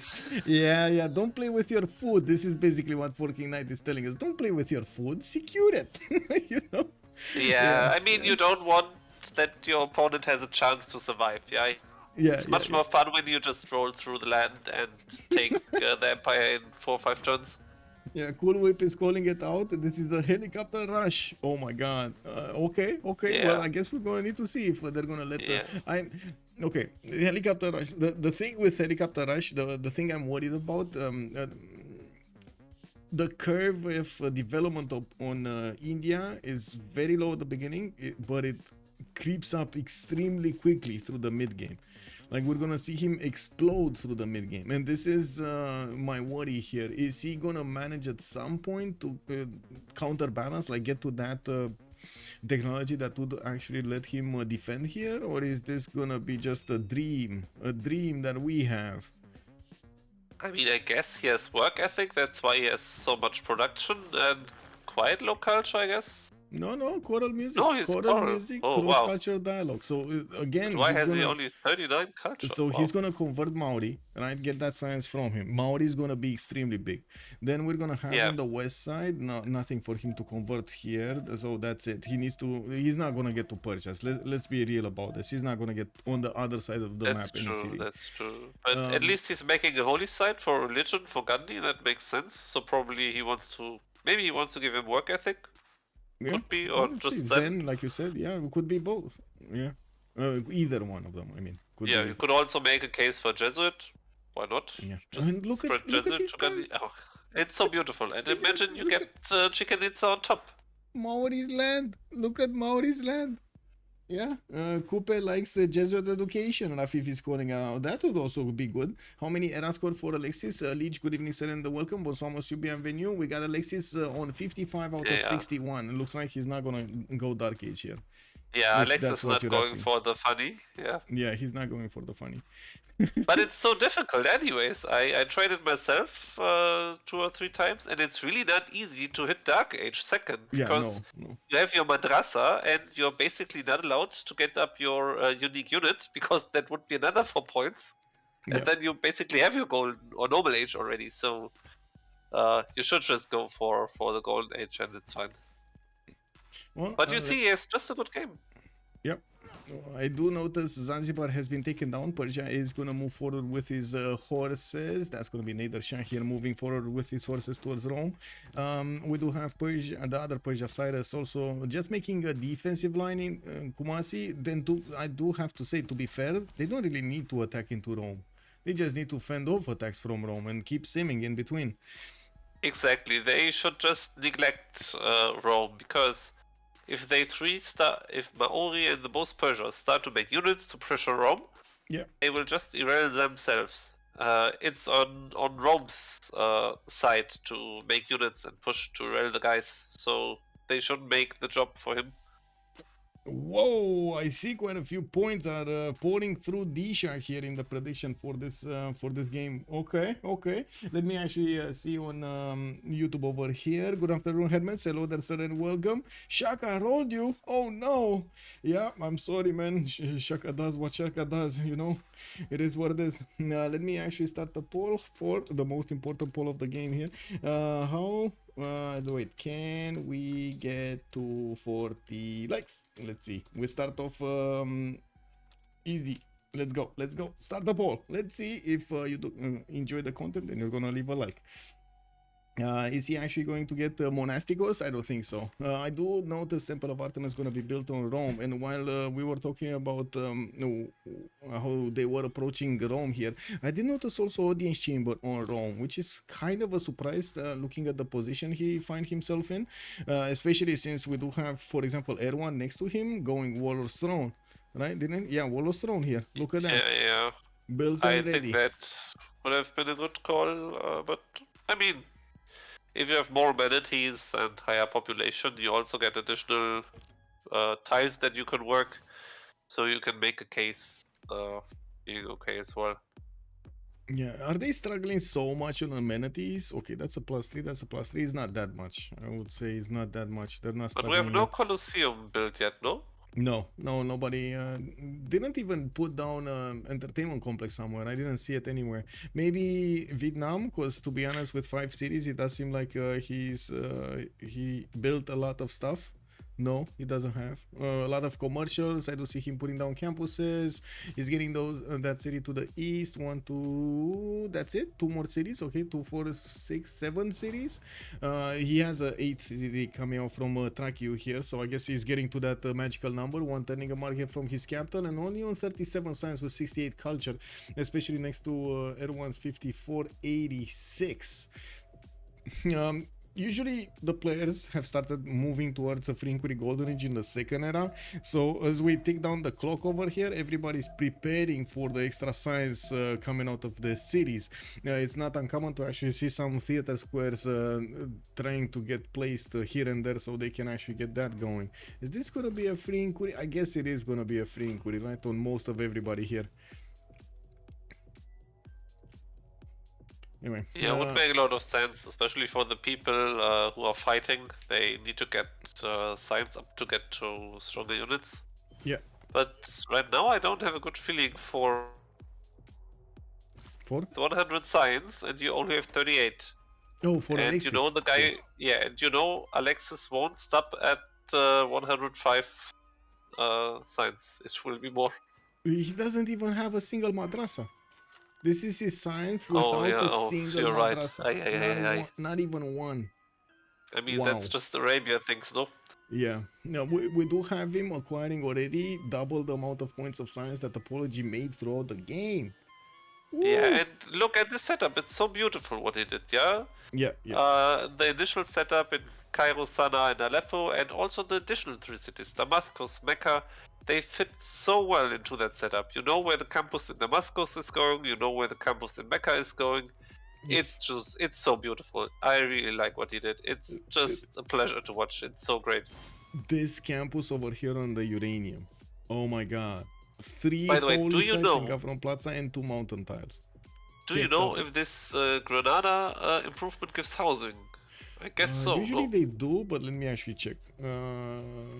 No. Oh, okay. Culture, science, that equal would to the be really broken here. Defense, tourism, it does not give a housing point. No. It does add a production point on the tile though, which kind of makes sense. So good tiles. Yeah. So good tiles. Yep. Okay, let's see if they do manage to get to the golden ages. Since, by the way, did manage to get 2, 4, 6 cities out, going for her industrial zones here from Liverpool, and I do notice she still needs quite a bit of population point in London. It does have the 2 refish tiles that is helping on that sense. With Synth being on 48 science and 45 culture, of course, if she does actually switch to a free inquiry golden age, a lot of that culture coming out from the pen brush and voice is not going to be available anymore. Going for a commercial in Leeds, this is very surprising. This seems to me like a desperate move to get golden age here. Probably, yeah. Yeah, this is, and oh my god, wait a second. She only has 3 turns, and this is 3 turns to build a commercial, so she really needs to can chop. chop, yeah. Yeah, she can really go needs to the chop. stone and chop. But then she still needs 2 points, but that should usually be possible, yeah. You can, I don't know, just get a city-state and it's done. Yeah. Is he actually going to get Monasticos? Wait, the Gandhi is going dark? No. Monumentality Golden Age here on Apology. He already has Golden. Alexis Krempp does need 4 more points. I do see Rome did manage to pick up another merchant. That's his. Wait a second. Isn't that his second one? How was he allowed to pick one 2? Persia has Yeah, one that's trainer his merchant second one. already. And Oh no, it's Rome. Rome Yeah, both. Rome has 2. Yeah, Rome has 2. Wow, that's illegal. And that's a free one. That actually doesn't even require for him That to will build help him so much, yeah, because trader. he will need the production. He's making night pre-builds, yeah, he's doing everything right. Yeah. Well, I do see also Trynda, 52 points out of 55. He should have the Voichen if he actually is struggling on something. Stirrups coming out next turn. And I do notice he's starting to get a few more horses out of his series with his chops. Maybe he's thinking of doing a corsair attack against Persia, especially with, well, he's coming close to stirrups. I wanted to say, oh my god, he's close to castles, but then I see stirrups and I'm like, wait a second, you don't have pre-builds for knights. What is this shenanigan? You know? That's like, true. Yeah, anyway. Actually, I don't know where he's getting. He's settling the Wonder, that's 2 points. Is he? And is he gonna get there? I don't think he's gonna get there. It's 3 turns, right? He needs to move into the forest, Yeah, right? To he get the extra he movement. goes to the forest and then he can settle in. Yeah, okay. Should Wait. be fine. Oh, is it? Is it though? It's still. Yeah, no, he will it last should time be in move. time. Yeah, he will. Yeah, okay. He will settle in time, yep, that's fine. Okay. So 1 point is always doable. Yeah. I guess Alexis got his golden age with the Madrasa. That's 4 points. Yeah. He will have such a nice golden age. It will be so strong. Does he even need to go? I think he just stays Monumentality, right? He doesn't even need to go for something else like Pen It depends. You could go Monumentality and Sim, but on the other hand, what do you want with your Monumentality? You have more or less everything improved right now, and why go for more cities? You could also argue just go Pen Brush, go Grandmaster Chapel, and yeah. And add the nationalism to those cuirassiers. Yeah, and do something at cuirassiers or even tanks. Yep. Well, I do notice we got another campus being placed down. That's a +5 here in between 2 holy sites, and Arabia is gonna get a granary in Damascus. Looking at the area score, Ferno is also getting over the edge here, and we got Apology getting his golden age, Joce getting his golden age, Erwan is 2 points out, and let's actually take a look at Erwan here. What is he doing and why doesn't he have it? We do have an Oracle from Hamatana, but that's 1 turn too late. It looks like, well, 2 turns remaining, and yeah, that's not gonna happen. Theater Square here from Pasagarde, that would have been, and this is them preparing for the free inquiry. They want to get these theater squares out. The extra culture, or the culture that you can acquire from them, is like gold in the next era. Oh, wait a second, that's not a +3, that's a 0. That's a 0. Oh, But, okay. I mean, it will be Never mind, he got it. but He got it. not I don't yet. know from what, but he got it. Maybe a city state or something. He levied. He sues the city state. And Alexis also sued Armand. I really like it because he already built some. I think it's called monasteries, the unique from Armand, and it's so good because you not only get faith, you also get housing, and that's of course valuable on this map. Yep. England is in trouble. 48 out of 53. Nah. She's getting England the is never commercial in next trouble. turn. She's getting the +4 commercial. This is the splendid commercial next turn, but that's still gonna put her 1 point off, right? Yeah, she's 48 out of 53. Maybe levying a city state. I did notice Auckland is getting photo always war, possible. We got Why is Cynthia. Yeah, just take Auckland. It's anyways good for you, so she will have golden age. Cynthia is tied with Joce on 6 points now, and that's with Cynthia benefiting from her money. If she's gonna get pushed out from that, that's gonna be an issue. And Joce over here, of course, he does want Auckland. He really does want Auckland. That's true, but even if they push her out, As long as she has enough envoys to tie, it's all also golden age. So it's fine. Yes, true. If she does have the points. I do see Pipo also needs 3 points, 46 out of 49. We do have him getting his Diplo quarter, getting a campus here. Is that a +3? No, it's not. It's a +2. We got a settler coming out next time from Gordian, and this is an industrial How do you zone. get +3? Is this a +4? No, it's a +2. Okay. That's not enough. We got Joce here lagging. Maybe some Steam issues or something, I don't know. Harry, also good evening, sir. How much faith per turn in Arabia's territory? We were on 100 last time we checked. It's 174 this time, and I don't think he actually finished all of his madrasas. 1, 2, 3, Yeah, he's still just 4, finishing. 5. He needs to get 5 more. Yeah, I think he's just going pen brush and then click tanks. Yeah. What is that improvement? Yeah, the only problem with monumentalities is you want to use your faith for units with the GMC, so you don't have that much faith remaining for everything else. Zora, hello there, ma'am, and welcome. Who is my co-caster? It's Forking Knight. Ishtapa also, how is Gandhi minus 11 gold? I mean, that's just Gandhi doing Gandhi things. He didn't get commercials, right? No, and getting a... Whoa, look at that. Colosseum in Jabalpur. Apology, gonna just totally disrespect over here Arabia's firepower and gonna go for Colosseum. I mean, don't get me wrong, this is a pretty good wonder if he does manage to get it. But we're coming close to the Arabia's power spike. That's true, but on the other hand, you can argue that it's never bad, because especially on this map you get amenities. Maybe it's enough to get you to +3 in your cities or even +5, and then it's additional 8% production and additional culture and so on and so on. So you get return on your investment. It's an expensive wonder for sure, but it pays back. Hello there, think differently. Good evening, sir, and welcome. I do notice I need to scroll down to see the messages here. The CV is as much about how well you handle the situation you're in as anything else. True. Also, how honestly, if you wind up with nerf science, there is a benefit of keeping district costs down. Yes. Yeah, well, in first era, yeah, but in second era, you want the science, you already unlocked all the districts and built most of the relevant ones. Get Anthony pointing out this colo in Jabalpur. Yes, there's a reason free inquiry second is a meta. Yep.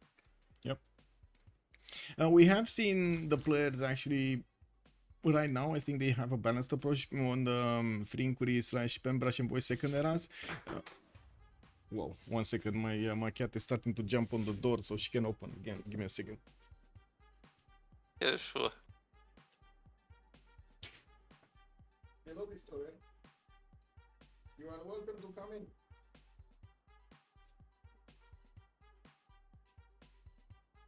in. Yeah. The Destroyer has arrived. I guess we're still waiting for Joce to come back. Okay, what's the production looking like here? It still doesn't seem like COC managed to catch up in the production, but I do have to point out Alexis Krempp faith pattern can be converted into production either by into buying those builders or settlers or getting the units with GMC, and he's not far away at all from getting that. Yeah, that's true.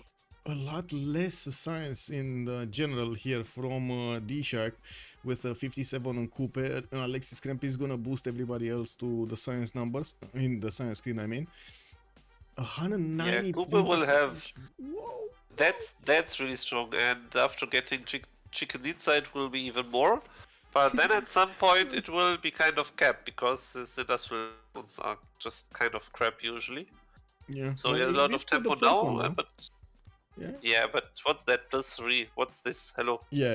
Usually we do see them at least +5, but yeah, it's something. Double aqueduct and double industrial is already 5, and put one more district there, it's +6, and maybe it's underneath strategic somewhere, so it's +7. And with a double card, it's 14. And if you have a 14 industrial and you get a coal power plant, it's additional. It scales. So it's so much, and if you are Age of Steam, you get additional 20% on top of that. So you will giga catch up at some point as said. So I wouldn't be so pessimistic when it comes down to the production. And I think the main threat to the game is that Arabia will just kill the map at some point. Or I at think least he just Gandhi. needs to kill Gandhi, not even full Yeah. kill, just take out like half of his empire, and well, he's gonna be making his opponent struggle. And the next one up would be Maori, that would be needed to pick He up could the also, defense. yes, he could also go to Maori later.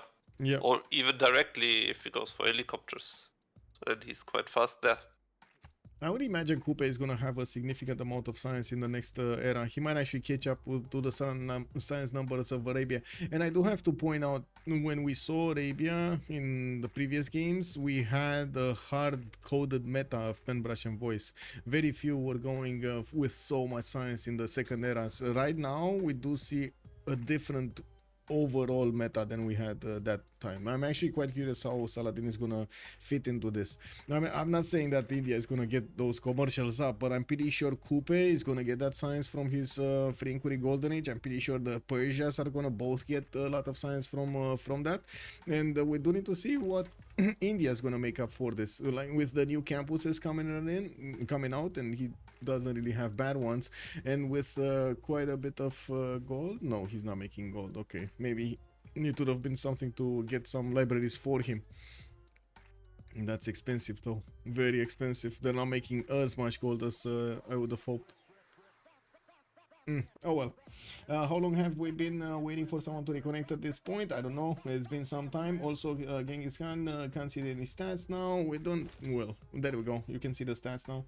Not really. If you have like 6 districts, that's 12 culture. It's a lot of culture, and by the end of the era, most people have like 10-12 districts, which is 20 plus culture plus. Yes, exactly what BlazeCat Games is saying. Early game people are like 60-ish culture with a pen, brush, and voice. So PvP alone is like a third of the whole culture. It is significant. Yes, pen, brush, and voice does carry the games at the beginning. That very rarely you actually see somebody going Free Inquiry in the first one. I don't think, did we actually see somebody go Free Inquiry in the first one? I think so, but most of the time it was because of the position on the map. Like they really needed those extra 5 points of science they would have gotten from the harbors to be relevant in a naval warfare. But that's it. Yeah, I think CWC is in a really good position now. They have the potential threat of Alexis. Also, Thin can do damage on the sea to Persia. Rome will send units to 3 people. Actually, I would like maybe Trynda to make a coastal settle, so he could trade with Sint. I think that would be an option. I think Trynda's preparing for Corsair push. Or calf push. Yeah, I he's think Corsair definitely doing something, because his settler will walk to the left, he settle on that lake, and you see already on the horses, and the new city will be an upgrade station. Yeah, you're completely right. Like this is starting to be a plan over here by his composition of the units. I'm curious if we're talking about him going calves or coursers. I think coursers, like looking at his science number, he's not that ahead, even if he's getting boosted. It could be something like cursor into cuffs, for instance. Yeah. Try it with cursors and it doesn't work, come back with cavalry. Yeah. Well, Persia didn't push anymore into Rome, neither Persia pushed into Rome. We have some diplo quarters coming in, foreign ministry also getting built in Rome's territory, with traders coming out from each of his cities. He did get Ravenna next to those extra tiles here. Very nice, very nice. A +3 also campus to the west of Ravenna, not bad. Okay, we got Joce coming back into the game. Hopefully he's gonna be fine. He did restart his computer, so that's why it did take a little bit more time than usual. I don't notice. It would have been amazing for Trynda to have this trader slot for a theater square, but it doesn't, right? Oh, that's unfortunate.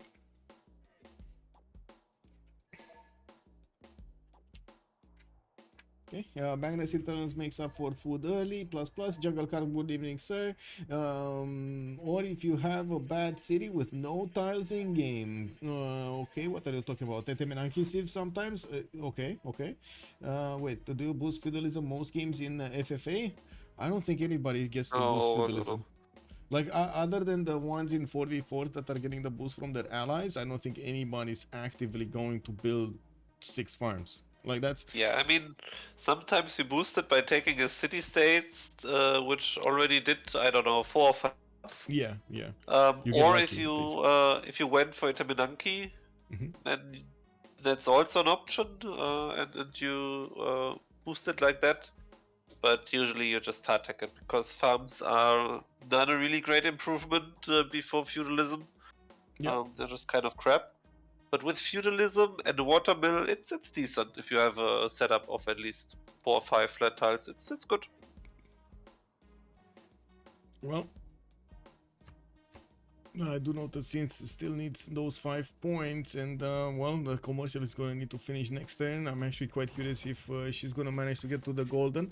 Trynda also needs 3 more points. He should be fine though, right? He should be fine. 3 points. Like, is he getting the golden age, or is this not gonna Probably be a it's golden just age? Zeus and Levy, I guess. Susan Levy. So wait a second, who is he finding? He has Lahore and he keeps Lahore with 5 points there. Levy, maybe Levy is 90 gold. Okay, that's not much. Actually, that's pretty easy. Do we have him in anything? No. And by the looks of it, he did already spend these 5 envoys, or maybe 4 with a mission on Lahore. Yeah, and he had also envoys in Zanzibar, which got killed. So that's probably it. Oh. So how do you get the points? Maybe buy a galley? Has he? Yeah, he can buy a galley in the city on the if he has Wonder, the I tech. guess. If he has the I tech. mean, I don't actually, you know have if it. he has the tech. I mean, he never settled coastal, right? Yeah, but it's boosted by the team, so. True. Did he get the tech though? I don't know. We'll see. Anyway, again, 3 more points remaining for him. It looks like everybody else did manage to get the golden except Pipo. Pipo is still 1 point off. Pipo, what's going on with Pipo here? I don't see anything that would give him points right now. That's true, but 1 point. Sailing. Oh, there we go. Sailing. Look, he's going for maybe sailing he's next time. chopping a galley or something. Yeah, that could be it. Or even buy, but buying galleys usually feels not good. That's expensive, but I gotta say, well, looking at the gold generation here, it does seem like Cynthia is managing to perform 88 points of gold. That's the most out of the game here. Now, we do have a massive difference of production. I cannot believe how massive this difference is in production. 126, 169, 150, 134. Everybody on triple digits on the Sharks, while we do have over here COC with 93, 101, 106, and 137. That's true, but the magical number is 175 and 113. Really, I believe. And now it's 195. Yes. Oh, you're looking at Saladin, the face generation here? Okay. Yeah. I mean, he's going for his Mamluks, but I don't think he will push with it because they're not doing so much, I guess. Ooh, well, definitely doesn't have a lot of production for the Mamluk spam. 5 turns to get it. I don't wait. Doesn't he have? Maybe Apology. He does. Yeah, maybe Apology is now going for cursor play, I guess, to pillage him. And I do have to point out how quickly Apology is starting to get his science up. It's 67 right now. We were barely talking 40 a few turns ago, and we were barely talking 20 a few turns before that. He went in like 6 turns, boom, from 20 to 60. This is gonna still happen since he does need to get all of his libraries in universities, his new campuses, like get his full campuses going. He's also gonna have the faith to keep buying out builders and yeah, but look what the guys are attacking. One is on engineering, the other one is on gunpowder. So Alexis is going bottom tree. Yeah, and then well, Middle tree.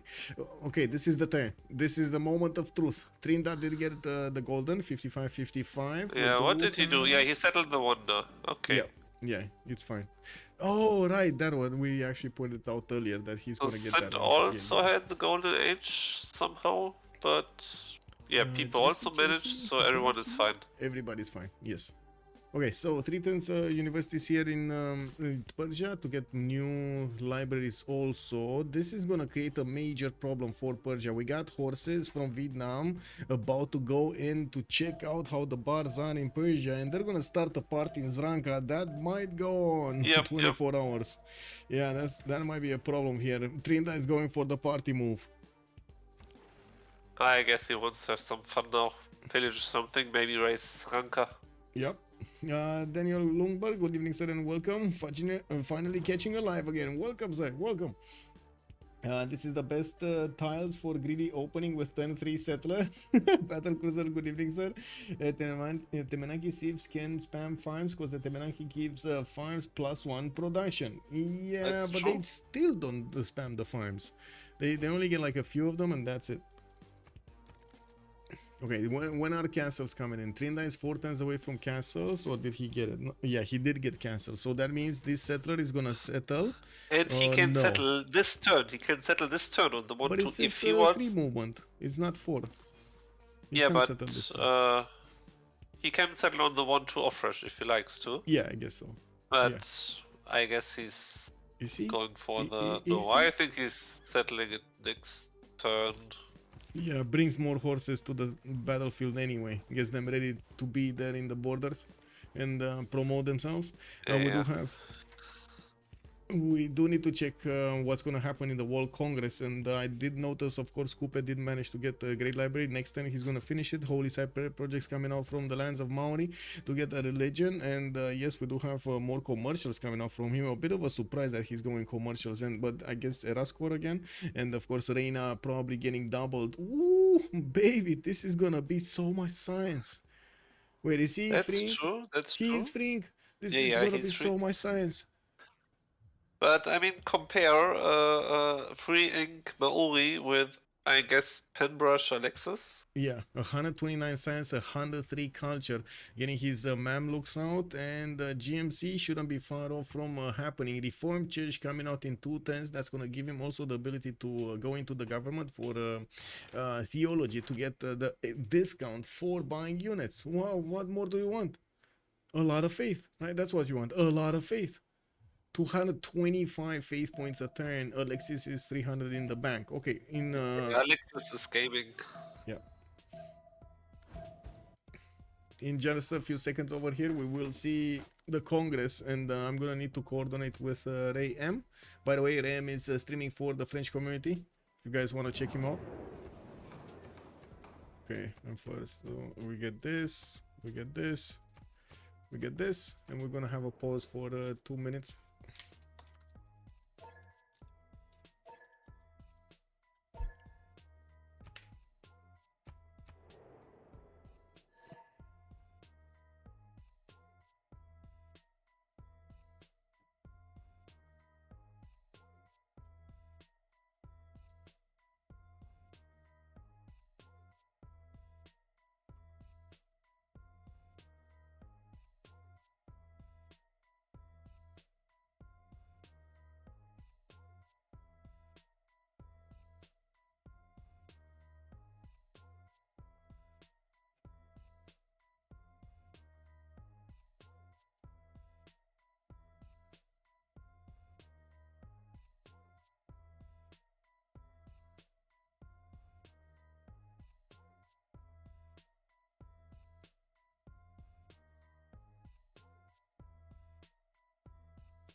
Alright, so we're talking about cuirassier spam here from Alexis Krempp, not only his Mamluks. Wait, I just don't I get how... guess. Whoa, Yeah. big question. Battle cruiser. I just don't know how DShark pick is strong. How is it even possible in this meta? Wait, to what pick are you referring to? Lancer, Harbor Plan on the Mauritania, is Arabia, Russian, India the only win condition for COC? Mankaya Wazaru calling it. I would imagine we're gonna have Age of Empire later on in the game getting very, very big. So yeah, Cynthia is gonna probably transition. Wait, no, she went pen brush and voice golden age. Oh no. Oh? Pikachu? Okay, that's surprising, I guess. I mean, her Pikachu? bonus is industrialization, and she needs some science to get there. Yeah, that is very surprising indeed. We do have Alexis with 131 science and 105 culture, and yes, we do have him with 230 faith, not to mention 115 production. It looks like, oh, he's gonna have a bit of an Indian problem here. Coursers are coming in, and they're not gonna do that much damage to the Mamluks. While Yeah, GMC he knows. Yeah, still needs But 4 he needs to tanks. get units up, yeah. He needs to get some units up, but he's getting Mamluks and heavy chariots, and he will upgrade. Wait, these are So where I guess are these it's okay. going? Are Yeah, they just gonna probably wrap two. around? They're gonna wrap Yeah, around. they will go to Medina, I guess, because Yeah. Medina has quite some open land. Yeah, makes sense. You don't want to go through the 2-tile choke, get stuck over here like in the hot gates and happen to you like 300. They're gonna build a wall of bodies. Yeah, I mean, Alexis Krempp is definitely gonna want to build a wall of bodies to the north. We still have Colosseum here getting built in Jabalpur. Apologies, not giving up on it. 10 turns, man. Yeah, and look how quickly he's trying to get these campuses out. Well, I guess not quickly, but in like an orderly fashion. He's getting all of his cities to start finishing up his campuses. 79 science, 92 culture. Trynda, 79 science, also 75 culture. Looks like he is hitting Zranka, and we do have Trynda about to take a city from Persia, which I gotta say did not respect Vietnam at all. Like, did not respect Trynda. Didn't have a single seems to unit. be that. Yeah, there's. Yeah, this this city is is. He wants to as milk it rich first. as You wanna get yeah, the yeah, fingers in the commercials first, in the Diplo quarters. Oh my god, there was a Diplo quarter city also. Ooh, valuable. Let's see. Saladin, borders not growing. Kupe, 20% population growth. This is massive. Also hits India because, well, less population to convert there. Kupe gaining 2 Diplo points. Well, they're gonna have a problem here because in the city of Zranka, well, I should say Cyrus here is gonna need to rebuild his Diplo quarter somewhere else. It's gonna take time, effort, and well, I'm pretty sure he wanted to do a lot of other stuff. Oh no! God. We got the big bullying coming in. Yeah, that's complete disaster. Yeah, we got knights coming out from a lot of cities, not to mention we did have Persia choose God of the Forge. Well, God of the Forge kind of fell off favor now, right? We're talking... yeah. That doesn't help you anymore. Yep, that's kind of bad. Well, it's ancient classical only, so he would have needed, if he wanted to benefit from his pantheon, he would have needed to have a lot of pre-builds like horses or heavy chariots just running around everywhere here. Now he's going to need to hard build these knights, and as you can see, it's taking him a bit too long to get them out. Yeah, I guess he expected Rome to Uga Buga into him, especially because he took Kumasi, which is giga close to Rome. But since Rome wasn't doing anything, his God of the Fall. Oh my god, this is beautiful. This is beautiful. Yep, Ferno, I like it. The general on the west side is not sitting still. He's so Maori, so settled towards him. So he's like, You have to bully the free Sim guy, yeah? You just have to bully him. Exactly. You need to disturb him. If honestly, like even a few turns could totally mess up his district discount. Like these players, most of the time, they're sitting on like so little flexibility when it comes to their build orders. If you do manage to get the correct push at the correct moment in time. Oh, he raised it. Yeah, he did raise it. Maybe he can't keep it due to loyalty, but I mean the cap is 5 tiles away, so you can't keep it. Yeah, but that advantage that Erwan kept on building up from the beginning of the game of production and the extra cities and so on is just disappearing right now. No, who's on CWC contesting Colosseum? Nobody. I didn't see anybody getting an entertainment complex. Really nobody. Okay, Corsairs coming in. India gonna meet these yeah, but he's fine. Arabian units. Fine. Yeah, he's will be a little bit annoying, but the Mamluks actually are strong enough to trade with the Corsairs by themselves, and I'm scared for Apology right now. He really needs to get that science. I mean, I gotta say, look at Apology. So this is the moment, guys. This is the moment. Arabia, if it doesn't do something now, it looks to me, I don't know if it looks to you, but it looks to me by the number of science points that Apology just kept on adding, and he has so much more potential. Like, remember, Arabia, it's stuck here, right? He doesn't have more cities. Where is he gonna get more science? That's it. Yeah, but he still has to finish the temple in Medina, and then he can buy the what? And then he has still 2 campuses that needs to be finished. So 2 more madrasas and 2 more adjacency for everything. Yes. So it will grow to, I guess, something like 250-ish, and then it will be just a lot and rush to tanks. Well, on India's side, we got libraries from most of the cities here. Universities still need to be built. More campuses are coming around, and while he's gonna get Colosseum, he's also gonna get a big influx of culture into his cities. Not to mention the amenities. Maybe he can make that difference with Colosseum to get his citizens to either ecstatic. Oh my God, he's on some cities on ecstatic. He is. This is very big, by the way. If he does manage to get the +6, oh my God, that's gonna be a lot. 16%, that is amazing. Also, another thing about the Mamluks, you don't want to hit them and let them heal. Like, if you hit Mamluks, you want to kill them. There's like, because they heal every turn, so basically the hit you did is more hurting you than them. you know what I mean? Yeah, and especially if the guy, for instance, has holy waters, you can't even trade into it because it heals for 35 every turn, so you really have to kill the guy. Yeah. Well, let's see. Mamluk coming in here. It looks like it's gonna be destroyed. No, look at that. I mean, you 3-tap that guy and it's still not dead. Yeah. And well, that seems like a mistake. Alexis Krempp, I know what he wanted to get as much support over there, but unfortunately, he let that Corsair in. But it's fine. He can fade my Mamluks next turn, so he will feed some pillagers, but yeah. I was thinking right now, if they could just sacrifice everything in Medina, if it's gonna be worth it more than killing off these Mamluks and then going forward. But I don't think it's worth it either way. I think he wouldn't have been. Well, wait, he might be able to take Medina now. He might be able to, and that is a big hit. That's that would be huge. You're right, but I think that shouldn't happen. Okay, looks like Vietnam did get the Persian welcoming party here. We got the Knights coming in to help out the defense on the east side. I do want to keep on moving forward and see what everybody did pick up as bonuses. Ferno did switch to a free inquiry golden age, 117 science, 45 culture.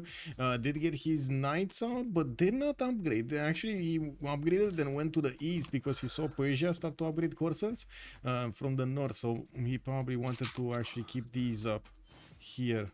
Interesting. Now, that's unfortunate. That means Maori is gonna get unpunished for his free sim.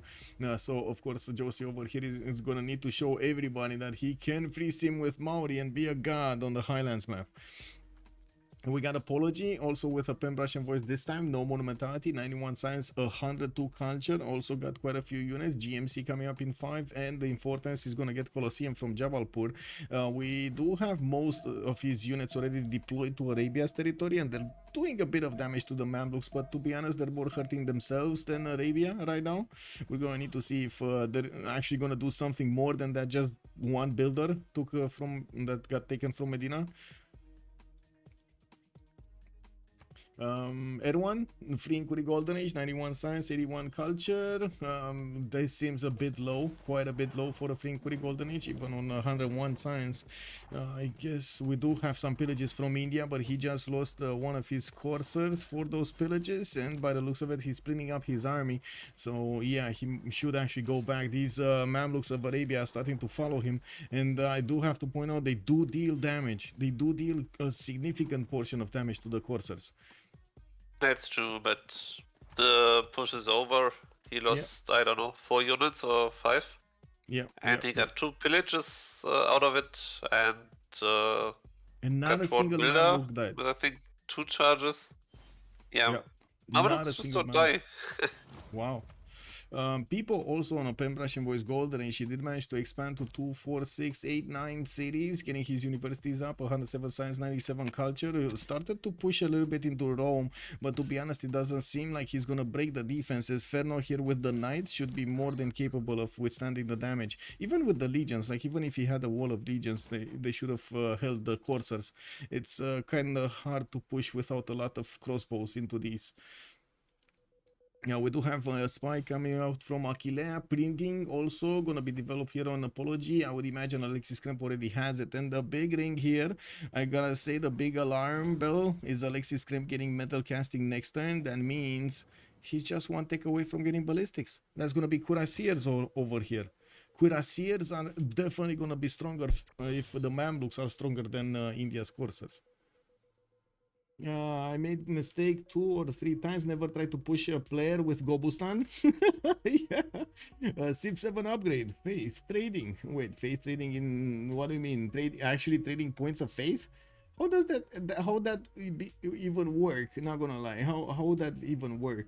Najna, good evening, sir. India doing Colosseum? Yes, indeed. I guess faith is much more useful in 4v4 than in FFA. Battle cruiser going head out. Plus. Also, best thing about faith is your team can't take it. Yes, basically. Yeah, that's true. That's really nice, and I think you were right, Michael, that he's going for a ballistics push. Because he's making a settler. So it's the same play as we saw from Trynda. He will settle a forward city, upgrade the Mamluks there, and then just say hello to Mr. Gandhi. Yeah, and keep on buying Mamluks from there, yeah. It looks like he's successfully pushing out the Indian coursers from his borders, and this is gonna be a significant problem for India to get, first of all, the new units out while he's playing catch-up on the science. He's still, okay, much better science than he was before, but he's still not up there with Saladin, right? In the total tab, you do see that he's still half. Yeah, he's still half. Unbelievable. And I do want to point out this faith per turn here on Alexis. 301 faith per turn. Well, I mean, it's 280 a turn for a cuirassier.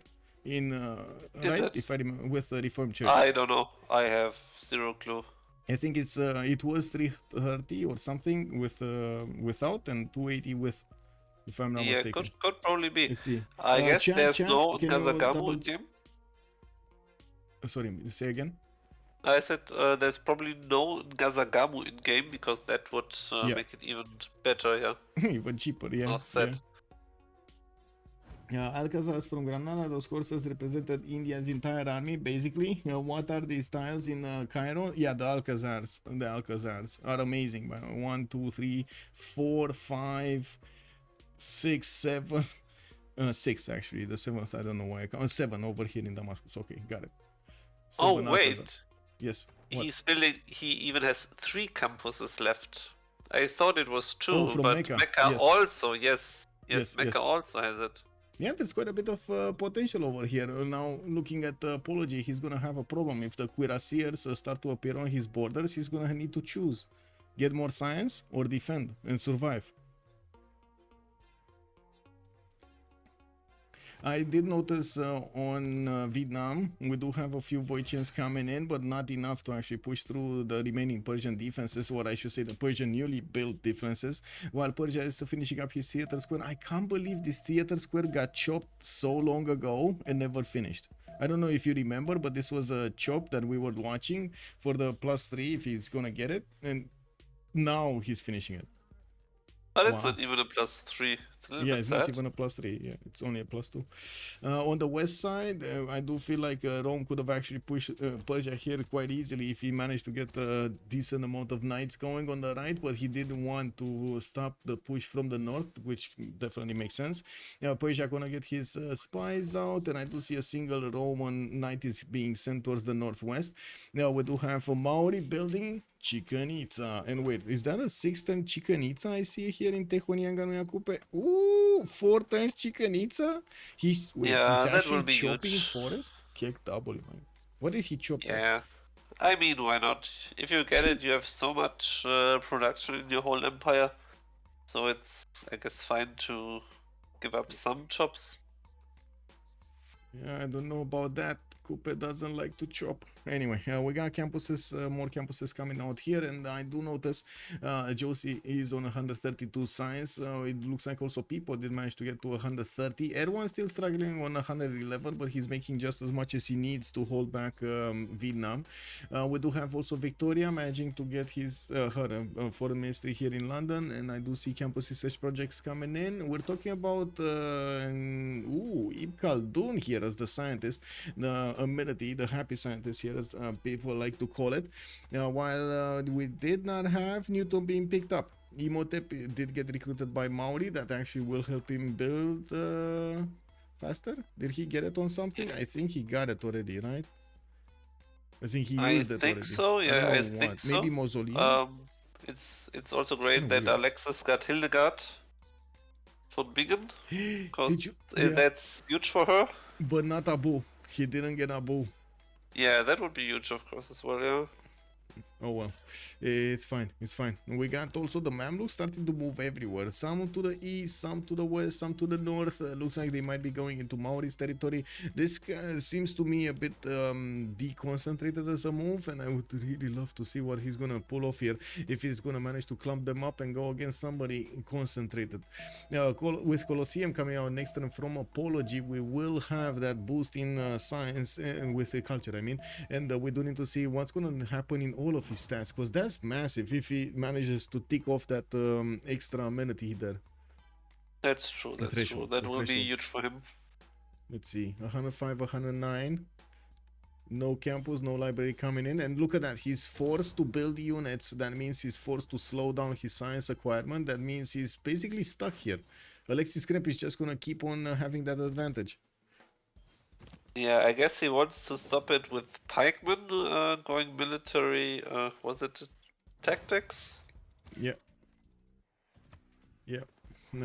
Well, military engineering. This is military engineering. How do you manage to distinguish all of them correctly? Because there's so much tradition, engineering. Yes, I know. I don't get them wrong all the time. I've had so many times, so many mistakes made on stream because of this, and I was like, the only thing that worked was like every time watching this and how to say in my mind linking the image with the name. That's it. Like you got this guy, a swordsman with two I don't know, hands up or something. It looks very weird. This is military engineering. You got the horse, which is military tactics, and I don't know, military science, what it is. Give me a second. That's the sword. Military science. Sword. Yeah, for sure. Makes a lot of sense. Thank you for access. Wait, yo, Prodigy, good evening, sir. Did we stop counting sins? We did not stop, but wait, we had 2 sins proposed.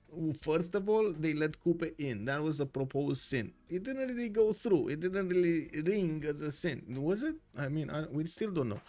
I wouldn't argue it's a sin. I mean, look at his stats and look at his production.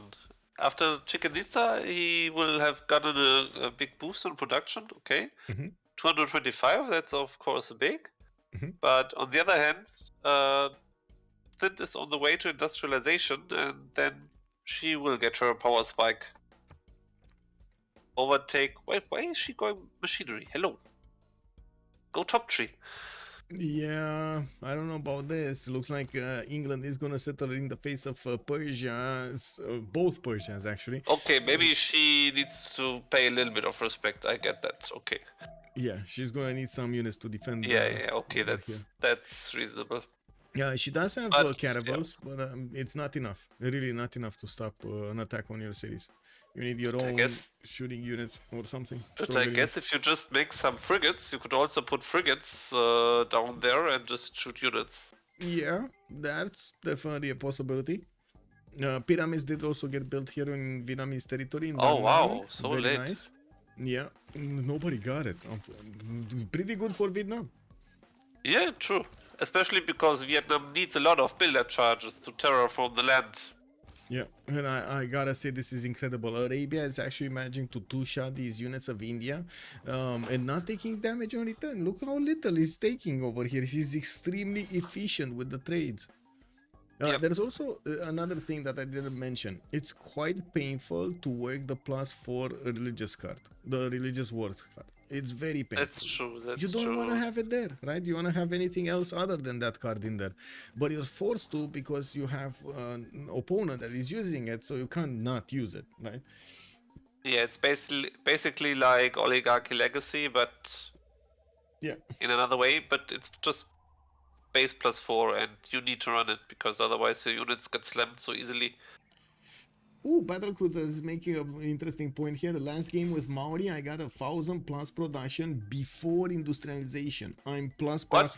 for a sin. Wow. Yeah. Oh man, I don't know. We're gonna need to see if Kupe is gonna do that here. Right now, he's up there, 227. Definitely much higher than everybody on COC side, including Alexis. Wait a second. Whoa. Is it including Alexis Krempp? Because 347 faith is a lot of faith.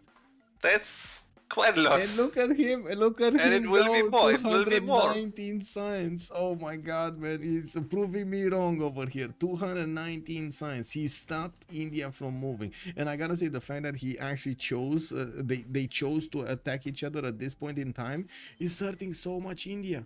Not Arabia. Arabia doesn't care anymore. At the beginning, he would have cared. Like if you touch Arabia very, very early on, it's quite a problem. Like when Yeah, he gets you're his 5 giga cities. vulnerable. Yep. Yeah, but afterwards, when he gets his GMC Mamluks out, he doesn't care anymore. Like he just straight up buys unit, just pushes you out of his borders. Yeah, and if you have gold in the team, you just give away, You just give and away. then you sorry, what? upgrade with the card. Yeah. And then you do it the next turn and the turn afterwards again and again, Mhm. and you have a giga huge army within 3 to 4 turns. Okay, so we got cuirassiers here. Arabia is getting the cuirassiers. The moment we don't see the general. I only see Shun Tzu here. I don't see a general for this.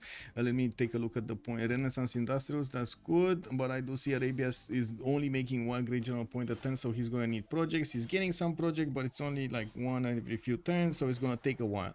But in the meantime, he's actually managing to punch through India's defenses, and I do notice Apology is getting military science in 5, allowing him to get those courses upgraded into calves. It's not gonna matter, is it?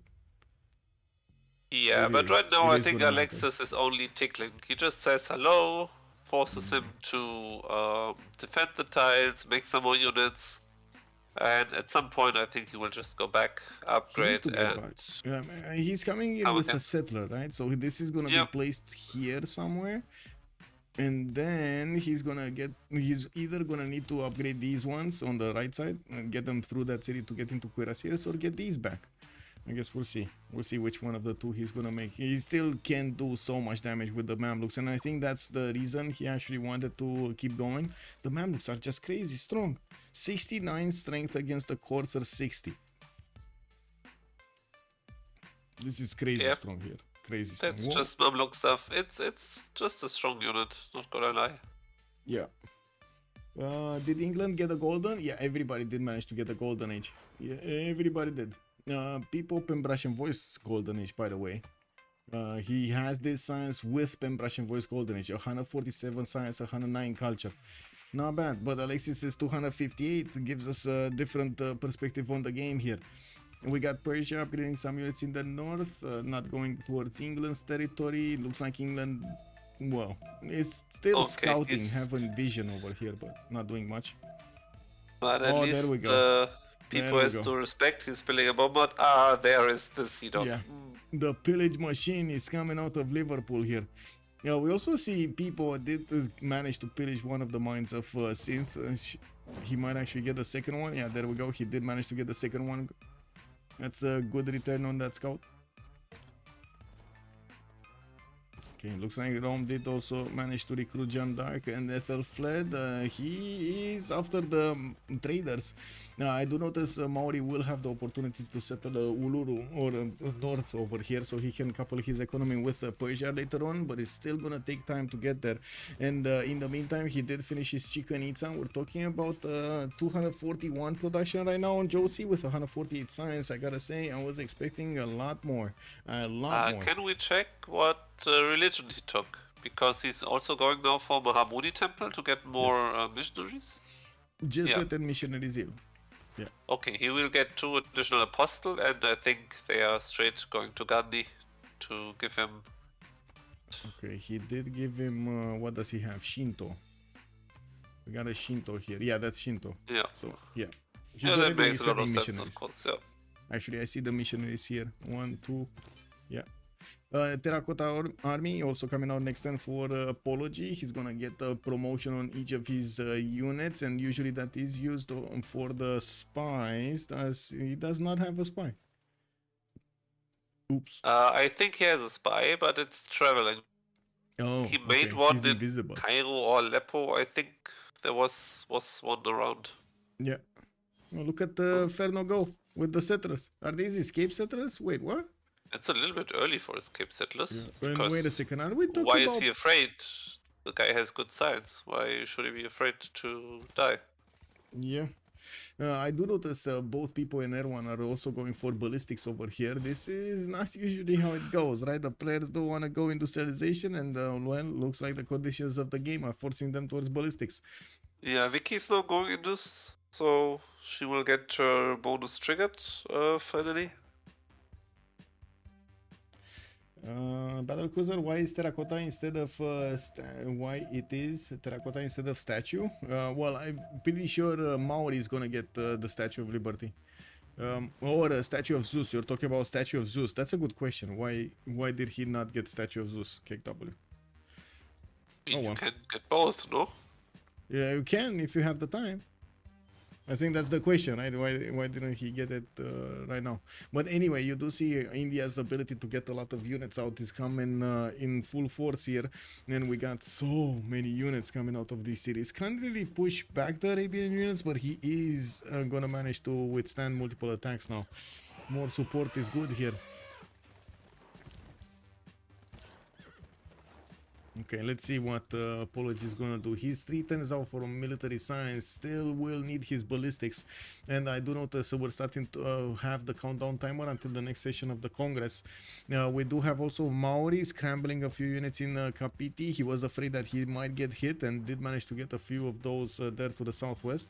More universities coming in for him, and I gotta say right now Alexis doesn't seem like he's gonna be caught in the science. He's so far away from everybody. 270 points of science. Man, it's been a long time since I've actually seen Arabia being played out like this. It's been so long since I've seen these pushes. That's true, but to be honest, Alexis is just an incredibly good player with monumentality civs. I know that he really likes to play Ethiopia, but yes. They maybe target banned Ethiopia, so getting some is huge, and I think he played it a couple of times in the past as well. So yeah, why not? I think that makes a lot of sense to give him that civ, and he's really carrying right now. Yeah, I do notice we do have people building up a lot of coursers, and I'm thinking maybe we will actually see a counterattack here against Vietnam, since it seems like Vietnam is now feeling a bit more comfortable. He did do the damage against Persia and didn't get pushed back, didn't get punished for his transgressions here. So I would imagine we might actually see Erwan try to level the playing field and put Vietnam on the back foot here. Now we do have Vietnam on 122 science and 107 culture, just a little bit less than Erwan and Pipo. I wouldn't say it's that big of a difference. The production on Pipo, though, I really like it. 245 points of production on Pipo. Next to Rome's 201. Okay. Well, I do have to also point out here, we do have the players from COC managing to catch up in the production they're making just differently. They did take a while to get here. A little bit longer, I guess. What, 3-4 turns longer? Yeah. And I think if they are aware, COC and Alexis could also decide to just go into Maori with the tanks, because last turn he took rifling, so that's, I think, a clear sign. And Maori is going industrialization, so he's a little bit off the track when it comes down to getting stronger units. So why not actually go for it? Why is he trading so well? Hello. I don't know, like these mablocks. I mean, okay, like he has flanking. A universe ahead of the he has intel because he activated the spy, and India has no spy on him yet. Oh, it's here a level 2 spy, just awaiting assignment. And oh my god, it looks like Apology forgot about it, that's why. I see. I do have to point out the movement. Alexis Krempp is not gonna go on the coast, he's actually gonna go a little bit forward towards Jabalpur. That is very aggressive. Non-freshwater city next to your opponent's cities without that much loyalty pressure. Oh my.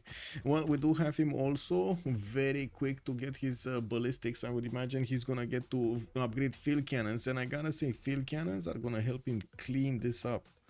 If India doesn't get stronger units, and he's never gonna get stronger units, so like look, gunpowder in 2 turns. And then, then he needs to get to cuirassiers, but that time probably Alexis is also on tanks, so it will be cuirassiers against tanks, and that's not a fair matchup. Yeah, that's like almost one shot actually for the tanks. Anyway, that's a problem. How level 2 spy already? Baxter? Well, he got the level 1, I don't know where he got it, probably made a mission with the level 1 to get the level 1, and then he got terracotta for the level 2. That's why. That's really a nice play, yeah. Well done.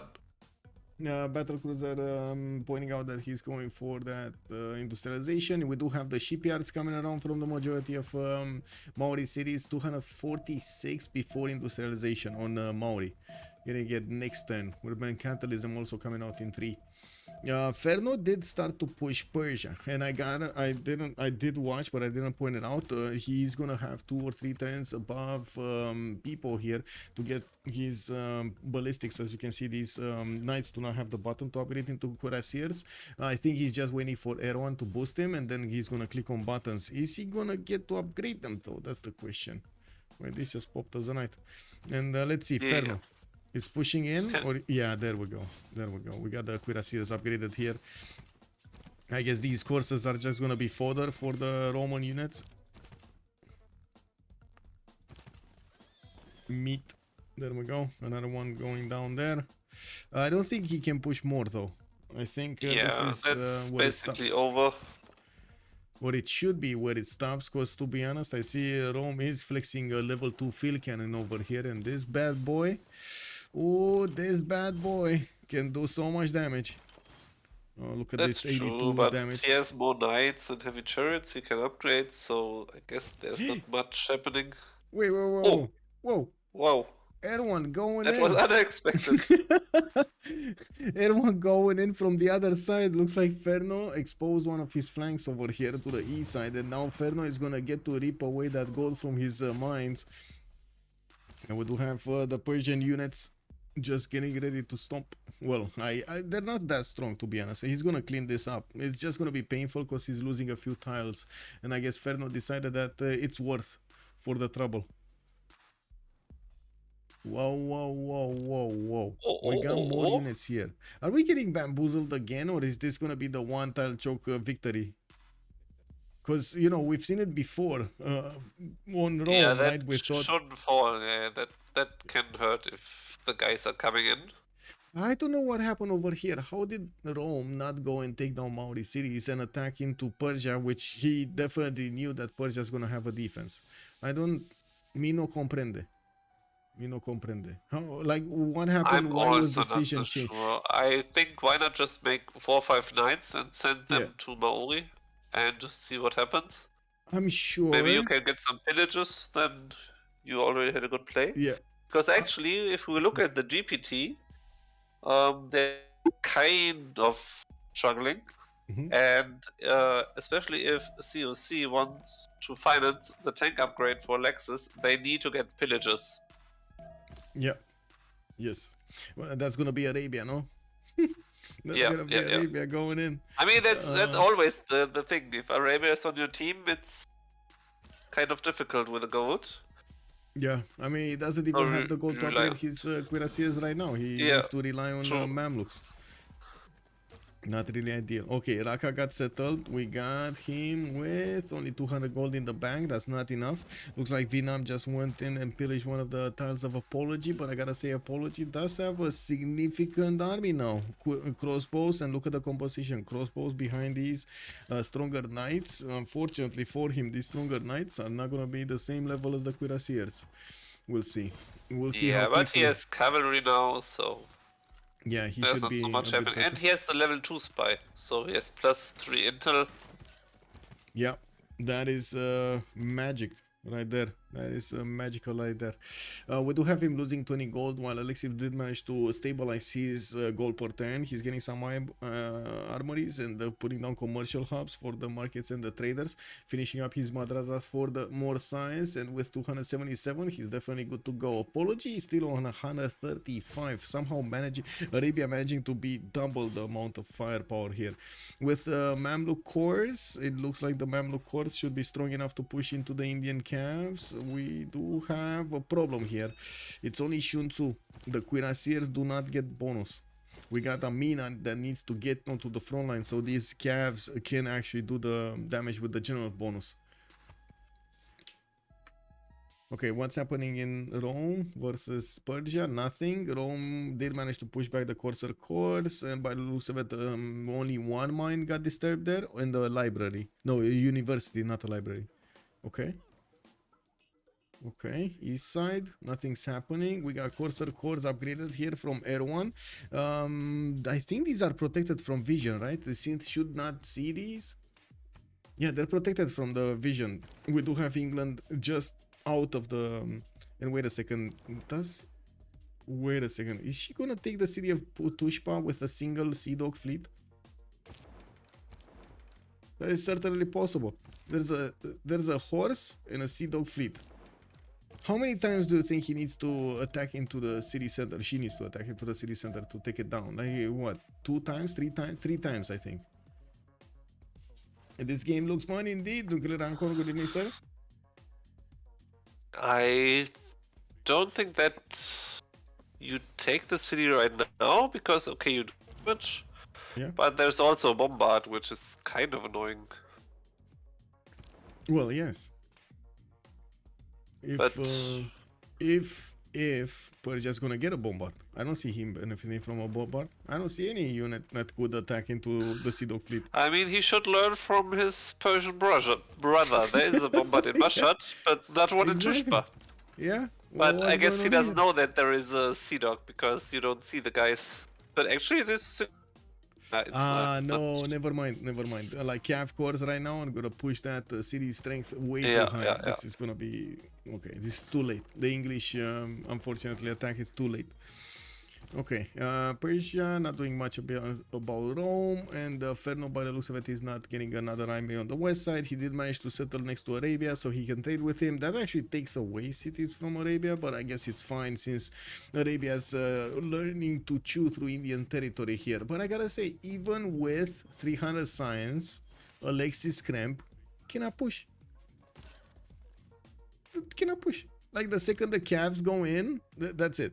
Cav calls from India, and I gotta say, this is where I was pointing at. Apologies managing to get to that curve number, so into that technology, so he can actually defend this. You can defend with previous era units if you have the correct conditions and your opponent doesn't have the resources he needs to actually take you down quickly, because speed is of the essence, right? The fact that he can't upgrade his units right now. Imagine he would have had, instead of right now Mamluks cored up, Cuirassiers cored up like 3 turns ago when he actually had the technology, but he doesn't have the gold. That's true. I think he will just go back, save Yeah. his units, and then go to tanks and come back again. Not even tanks. Like, how are they gonna upgrade the tanks with 150 gold? They can't upgrade the tanks. Maybe next era we're gonna see them getting some reform the coinage shenanigans.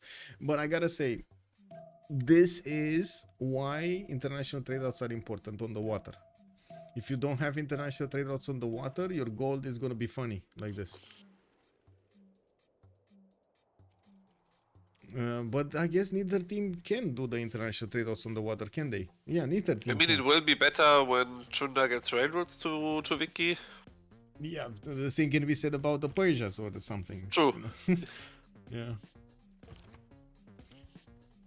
Now, I do have to point out right now, we do have Ferno managing to get higher science than Erwan, for example, which kind of was bullied here.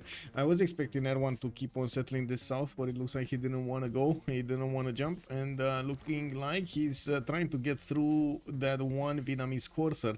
Whoa, this is gonna cause a stir here in the English territory. We did have England still going for square rigging. Actually, she was listening to Porking Knight here, telling her, go square rigging, get frigates. Well. I guess Erwan is gonna show her another path. I mean, there is a Sea Dog fleet who can shoot the Cav that does at least some damage. Yeah, but look at the damage. It's just a little bit of damage, just scratch. Why has Persia intel over England? Why? Hello. Well, I guess there's a spy somewhere, and England doesn't have a spy. Where is the spy, and why does she not have a spy? I don't see a spy. Wait a second. Oh, I do see a spy. There we go. It's in Sheffield, and then England doesn't have a spy.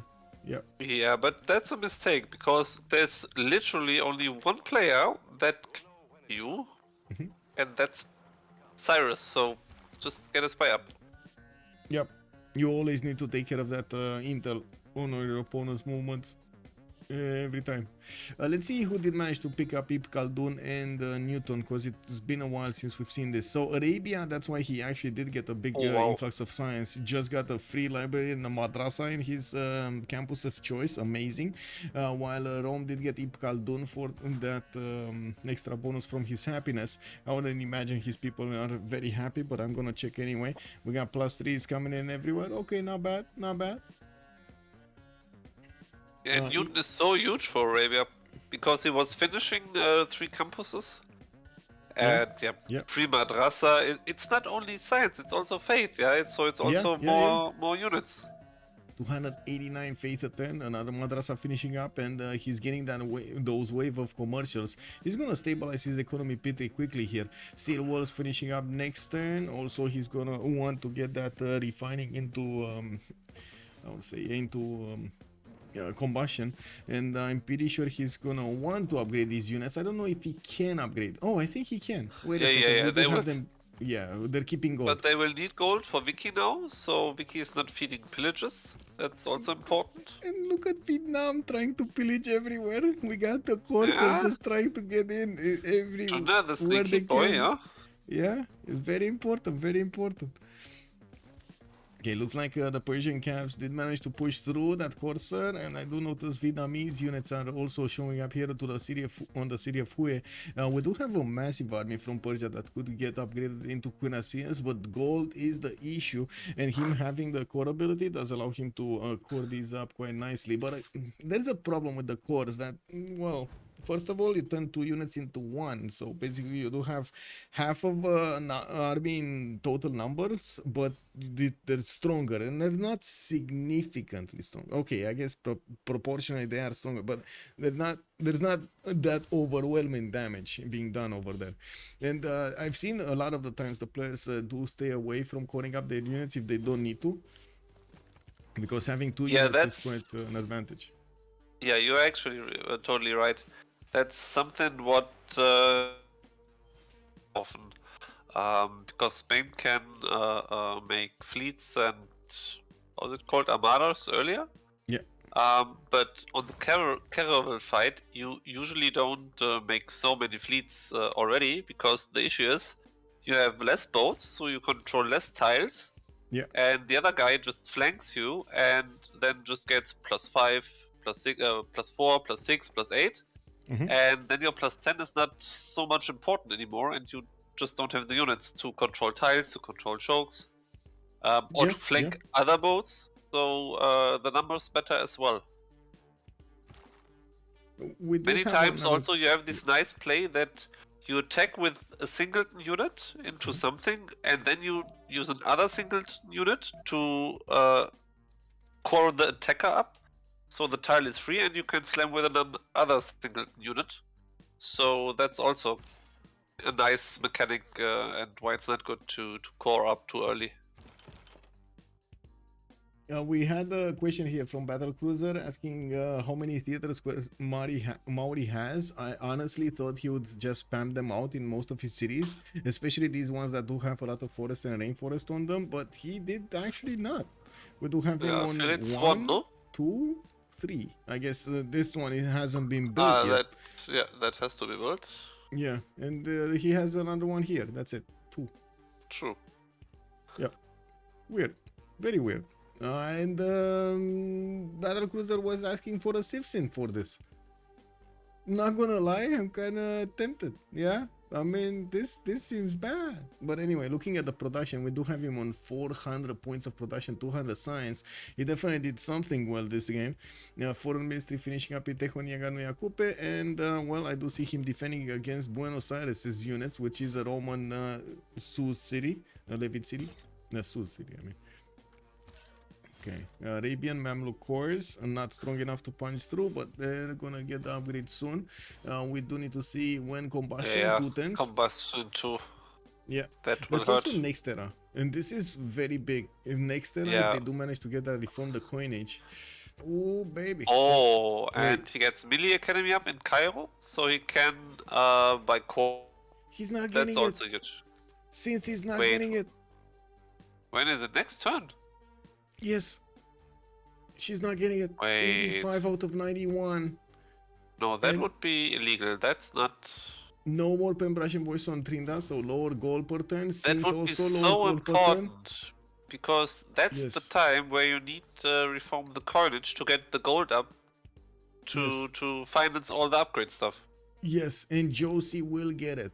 Joce on Kupe will get the gold, the reform the coinage golden age. Going for Potala Palace, putting down another theater square, so now he's starting to... Oh, maybe they are going for Diplo, no? Yeah, they're certainly going for Diplo, because they already got Mahabali Temple. And look at that statue. That's statue, no? Yeah, you're right. You just said it. They are for sure going for Diplo, and a second later... he puts down statue. Yeah? Yep, you're right. Maori also, James of St. George, looks like he's gonna need to wait a little bit more to pick one of those important ones for the production. I'm pretty sure he wants something like Isodor here to help him build the statue quicker, and of course Potala Palace. They did manage to roll the first Congress, and looking at the score screen, we do have them with a decent amount of points. Not as many as COC does have though. COC has a little bit more. Yeah, that can now be important. For instance, if it's the Faith, that could really influence the game. Okay, Persia starting to move in. He's gonna need to move towards the main cities here of England if he wants to start pillaging. Yeah, and but Trynda has also cavalry. It's nothing is happening here.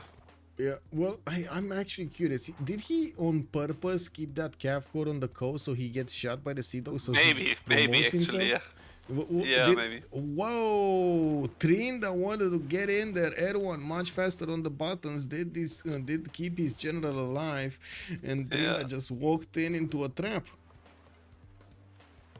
Yeah, he wanted to send back the general, but he wasn't fast enough clicking.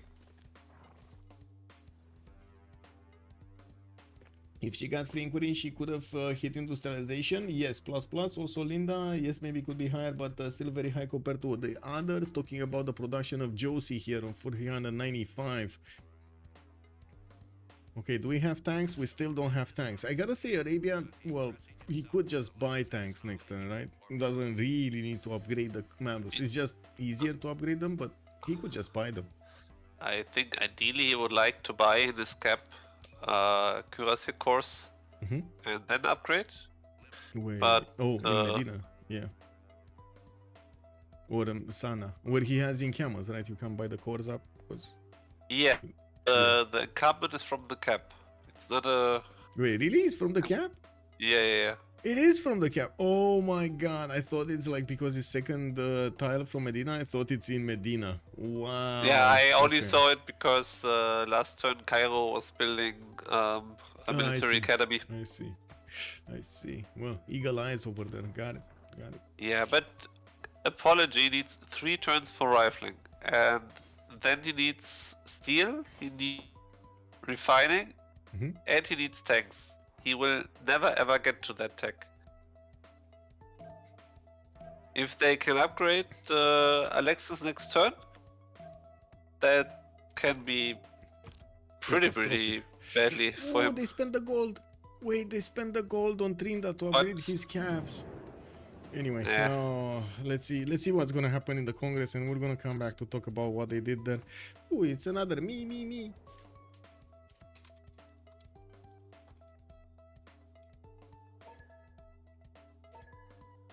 Okay, be right back. 2 minutes.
Oh my god, I didn't submit. Lol.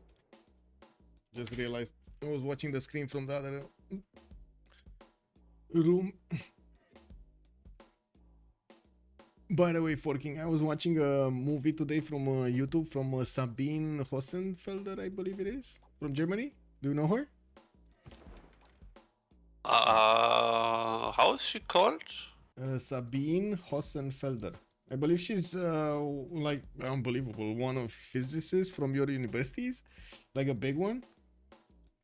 Maybe. I don't know. Let me give you the link. Maybe She makes like extremely good movies when it comes to breaking down science and stuff. I put it in the chat over here in stream so everybody gets to click on it. And she did a movie. That's what I wanted to ask everybody here. She did a movie about wait, one second so I can see the title. I don't. There was a guy that was saying they cannot control AI that much longer, and she was making a comment that they cannot control anymore the how to say the algorithms and so on. And I was thinking, wait, does anybody think they have control now? I mean, at least I hope that there is some kind of understanding what AI is doing. No, let hope alive. Let hope aside. Does anybody think they have control right now? Because they don't have, like, it's impossible to have control with the algorithm. The algorithm will control the culture. Yeah, at some point you're of course right, but on the other way, takes time, right? It takes like 30 years for the new. Let's see. Okay, let's see. Brain is. Thanks. We got tanks. Okay, coming back to our eggs and we're tank gonna have and RT. Yeah. We got the tank course here. They toot up everything. Yeah, that's yeah, problem. Yeah, they do. Even the calves. Not the calf course though. Let's see if India's gonna have enough units to. Well, let me double check. Yeah, they do. They do two tap the calf course also. Yeah. Okay. Well, that's a Yeah, problem. I guess he needs some more upgrades, but as soon as he's in, he can also walk in with the cavalry and get the pillages, and as soon as this happens, he has the gold to upgrade all the rest. Even more. Even more. Erwan here is trying to get the gold from England. I do see Vietnam is sacrificing his units so he can actually stop him. We do have Erwan, I gotta say, with the ability to double shot the calves of Vietnam here. This is something wrong happening here. Why is Vietnam taking so much damage from Erwan? Do we have, so okay, +3 from attacking and plus, oh, Dark Age, that's why, Dark Age card over here. And Vietnam did not get the Dark Age bonus. Now we do have since Do they normal really? age. Yeah, Yes, do they have really 2 normal ages? Yeah, there is a Dark Age here on Vietnam, but he does have access to Twilight Valor, but he didn't put it in. Oh, okay. Maybe he does need to get colonialism. Maybe he didn't want to, like, he didn't have the opportunity to spend policy change. Okay, so Trynda is also going top 3. Interesting. Okay, units from Arabia. Artillery is also coming in. This is gonna help deal the damage against the city walls. Even if they get to steel walls, they're very, very, very strong. Yeah, pike and shot won't hold that. I'm sorry, Mr. Apology. Yeah, I mean, And it's so bad. There's No. all this marsh where you get, I think, -3 on your units as well. So you can't defend the tile in front of your city. That's... yeah, whatever unit you put over there, it's gonna die. You can see how Apology is actually not putting a unit there. He doesn't wanna just freely lose it. Yeah, he needs to rush steel to at least save the cities and get some time. Whoa! But he will just need a lot of turns. Look at the goal difference. I mean, they just have to pillage stuff now. Yeah, I mean, you're totally right. And the question is this pillage economy gonna work? Oh my god, I can't believe I actually talked about this exactly early on. I said exactly this, right? The pillage economy is a thing. You're right. This is what they're doing. Well, I gotta say, Joce managing to get reform the coinage, getting 400 gold a turn, it's pretty important. The question is, what is he gonna use it on? And we do see him building a lot of wonders here. Of course, getting the Diplo points, because in this, oh no, he lost 2 Diplo points. And Synth got -20 population growth, and international trade routes. 2 Synth got damaged, -4. Yeah, that's of course a big issue. Yeah, probably. I one mean, of the they did it, reasons- of course. Yeah, they did it, so they have less gold for the tank upgrades. That makes a lot of sense. Yeah. And also, getting the degrowth to England is also logical, I guess, because if you look at production now and in 10 turns, be no difference. Yeah. Well, 334 production right now on Synth. She's definitely doing very, very well. I do see Pipo next to her. Not only has more science, more culture, but he does also have more production. This is a bit surprising, and Pipo is barely getting his, how to say, his factories out. It's not like he had them already. This is pretty strong from Nader Shah. Again, his trade routes are helping him out a lot on this, getting those extra yields there. It looks like also Persia Oh managing no, to now finish the Trynda is gold. getting pillaged, that's so bad. Yeah, that's gonna put more pressure on their economy. And of course, I think right now everything is on Arabia. Does he have, okay, a big problem here. He only has 2 tanks, and he needs to kill off 2, 4, 6, 8, 10, 12, 14 units with 2 tanks. That would take him 14 turns. But I think Alexis can faith my new tanks, tank core in his core cities. 1 a turn. I guess. It's still like 10 turns until you actually breach through India's territory. That's a long time. That is an incredibly long time. Now, I do see Apology did jump up to 200 science. He's, you know, clawing back in the science screen over there. Definitely this is going to help out getting combustion faster. And the problem is, if he does manage to get to combustion before India breaks him, he's going to get so many tanks upgraded. If That's true. That's true. he also, well, I gotta say, faith is not really an option for Gandhi. 71 faith a turn. Is he Pre-building. Grandmasters or is he just intelligence or whatever? Audience and Grandmaster, yes. Audience and GMC. Yeah, but with 70 faith? Well, I don't know. Yeah, yeah. Also, let me catch up on chat here because I see quite a few. Battlecruiser, is it good for India's position to chop chat tiles and make forts? What? Position that tiles? What? Chop that tile? Battlecruiser is having a problem with the. I'm sorry, man. I'm sorry. Let me actually try to figure out what did he want to say. Arabia did get tithe. Let me see. Did he actually finish up his religion with tithe? Yes, he did get earlier. Actually, he did get tithe earlier, and he was still negative with tithe. Whoa. Is it good for India's position to chop those tiles and make forts? Oh, you're talking about the marsh tiles? You're talking about the marsh tiles? If it would have been an option for him to chop this and make forts over there, I guess. But I think he was fine with the marsh tiles in front of his cities by the looks of it. And again, these tanks, look at that. It went past a turn and they didn't kill us a thing. Wow. And look at the piking shot, man. The piking shot actually is keeping away the tanks. Oh man, this is too slow. No, I'm gonna call it now, right now. This is too slow. This is way too slow. This gives Apology exactly the time he needs to get his combustion up. Forts are always a double-edged sword, especially when you're up against the higher tier units. Yes, so you are forced to sacrifice units to not give up. Okay, Genghis Khan also good evening, sir. If I didn't say it already, if you IRL, take forts and hold them. Yes, but maybe not enough money to improve. Luxon B, good evening, sir. It does look like they're gonna have a real money problem if they don't get the pillages. And Max the Joe, good evening, sir. And Oliver, already calling out Jover? Wait, what? Why are you calling out Jover? No. This game is far from Jover. Yeah, there's so many things that could happen in the next part of the game, and it's all, I gotta say, I love this, it's all depending on how they're trying to get these microaggressions between them going. They're not really pushing, they're not really, as in, okay, sure, Arabia's pushing, but let's be real, he's not getting cities. Not right now, at least, right? It's gonna take a while until he actually gets but they pillage a lot. I mean, he pillaged, I don't know, six, 7 mines already, maybe a trader here and there. Persia, yes. Trynda. Persia, yes. Yeah. So Persia, that's 1,000 gold and more. Yeah, and that's the damage issue. to the economy.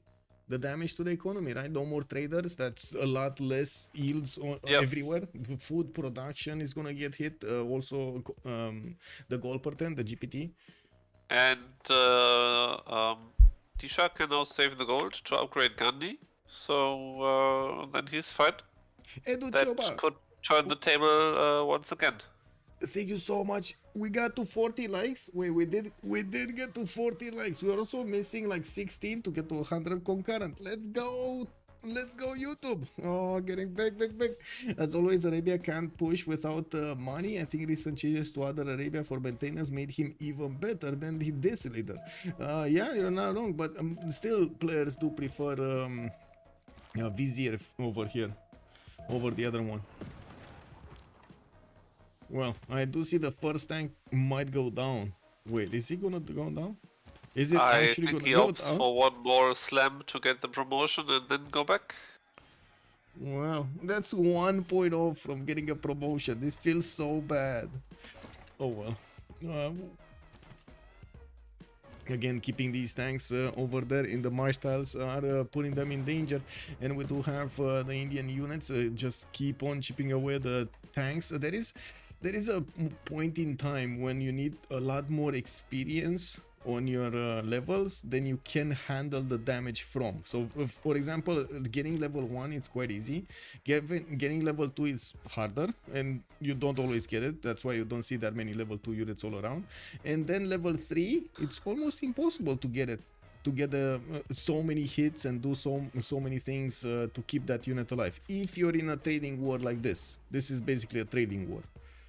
Yeah, that's true. I mean, what you can usually do also quite common, I would say. Let's say you have two cuirassiers, and both get to promotion. Then one cuirassier is taking the left two promotions, and the other one is taking the right two promotions. And if you core them up, you have a level 4. You got so everything. that you can do. True. But getting to level 4 without that trick, it's kind of impossible, at least if you're not Julius Caesar. Oh no, Trynda is gonna start losing cities. Why should he? We got Persia upgrading. Look what's defending Kupe. This is a 2-shot unit. This is a... Well, this Nihang is actually so strong. Wait, Vietnam, buy boy Nihangs. They can actually save you. Look at the 101 Nihang. Yeah, that's just broke unit. WTF, bro. 101 Nihang, bro. That's like tank strength right here. Yeah, actually, this unit is so dumb. If you have it on a religious Civ that makes a lot of faith, it's so annoying. How much does it cost to buy it? Does anybody? Oh, okay, Lahore, never mind. Got taken back by Apology. He just got one, and that's it. Apology is gonna get the next ones. Wait, he's gonna. Oh, that would help if he can faith by them. That would of course help. You get one military academy, and you're fine. Yeah. Unit with a unique promotion tree, blah blah blah blah blah. Okay, whoa. Don't we have one in India, a military academy somewhere? Yeah, we must have a military academy somewhere. Let's see. In here, no. I mean, there's only an armory. Here, no. Yeah, no. He doesn't have actually. Wow. Okay. Interesting. Okay. Still 2 tanks, by the way. A third one just got bought in Raqqa, but that took him quite a bit of time to buy a tank core. I think they're a bit too expensive. And look at that. He still cannot breach. We do have Apology, not only finishing steel walls, but getting to refining in 2 turns. He should be around 5 to 6 from combustion, which is gonna cause a major problem. If he gets to the same tier unit, Arabia is gonna be on the back foot. Again, he's defending this against tanks with era full defense. That's true, but at least he has a lot of support bonus. He has +3 from Intel. I don't know. Did he pick up Defender of the Faith? Maybe. That would make sense at least. Why? No. I don't know. Why? Hello? I don't know. It's 200 faith for additional +3 on all your units. I do have to point out, deal. We did not see India spread his religion into Kupe's territory. I am very sad about this. He only needed to do one thing, and that is to spread his religion to the city of Taumutu, and then Moksha would have done the job for him. Yeah. But that would be a good idea. He never actually got to convert that city. And usually if you want to use the spread, especially with with the bonus for eternal preachers or religious spreads to cities for 30% further away, it's a very good city. It's a very good bonus, but it kind of falls off over here when you're trying to hit the main cities of a semi-distance far away ally like this. Like they're not touching borders, right? They're a bit further apart, so it's like semi-distance. So you don't get into the meat of the things, right? Into the main cities, into the ones that will help you spread around. Moksha applies more spread to any religion that it has inside, including the Pantheon, by the way. It basically acts as a counter religion whenever it's there, because it's protecting the Pantheon. So if you do manage to convert the Moksha city, in time you're gonna get to convert all of the empire. It's good to have this basically convert if you're going for this strategy with a cross-cultural dialogue, getting the science. It's good to go and convert the Moksha cities of your allies around turn 40, 50 ish. So you give time by turn 80 for all of the cities to be converted. Basically. Yeah, actually you can do a kind of double-sided approach. First of all, as you mentioned totally correctly, just convert the Moksha city, because the Moksha city has double the amount of religious pressure. That's of course good. And what you can also do is convert the cities that have not a lot of population. Yeah, yeah, to exactly. convert. Yeah, yeah. And it doesn't matter if the They city apply has 1 pressure. pop Yeah. or 25. If it's converted, it gives the same religious pressure to all surrounding cities. Yeah, and I gotta say, yes, England did get her courts cuirassiers, but she's actually losing to normal cuirassiers of Persia. Lack of general, it does look like the Persian units are just gonna be stronger. And that also the Dark Age here for Persia does help him out quite a bit. I was also noticing Vietnam is gonna have a painful trick. Good thing is he did manage to get steel walls, so that's gonna slow down any kind of attack on him. But the pillages are still gonna be done. There's no way he can that's protect so his traders bad. properly. That's so bad because the other team will have gold, DShark. Yeah, they already have so much. So much. Yeah. But you remember what I said some 4-5 turns ago about the production of Vicky? Yes. 465 right now. And Jumped up she won't stop. Something. She won't stop. Yeah. Yeah. That's the time when she's shining. But we still have people 544 next to her. And this is big. Wow. Yeah. Yeah, exactly. This is very big. More science, more culture, more production than Age of Steam. This is quite rare actually to see this happening. We do have Age of Steam starting right now, her engines. We're going, especially with the pillages from Erwan, it does seem like they slowed her down significantly. Yeah. Ooh, Statue of Liberty in 3 turns. Wait, Maori's not Yeah, building it? No! they deny it. That's Okay. I guess he's projecting a Wonder Engineer. Yes, I think so. Oh no, he's going for the workshop. Yeah, so, this is big. That's also this is big. probably it's also a deny for Vicky. Yeah. And for Kupe, it's of course it's really good because he has Mausoleum, so it gets 2 charges. Battle Cruiser, do they have English caster on Ferreiros? I did not see it. No, there was nobody that ended up on the caster. No, as in nobody volunteered. I would have wished to get both, but it's no time. Let's see. No, we did have Malm. We do have Malm streaming on Ferreiros. Doesn't he have like translation over there in English? I believe. I know it's not real time, but I believe it is a translation. Lancer also, Joce can shoulder apology and Erwan's negative goal per turn and still making more than the other team. Yes, Joce over here is Red Darksider has joined the round table. Red Darksiders, good evening, sir, and thank you so much for the follow. And I just realized I started watching back one of the Star Wars series. Which was it? Oh my god, I forgot. Ashoka, or something. Anyway, did you see this? By the way, Vietnam is actually pushing back Persia. Woo! He actually is pushing back Persia. But very nice, very nice. Look in the south of Traque. There's another griefer coming. Yeah, and builders are gonna to be take stuff. here.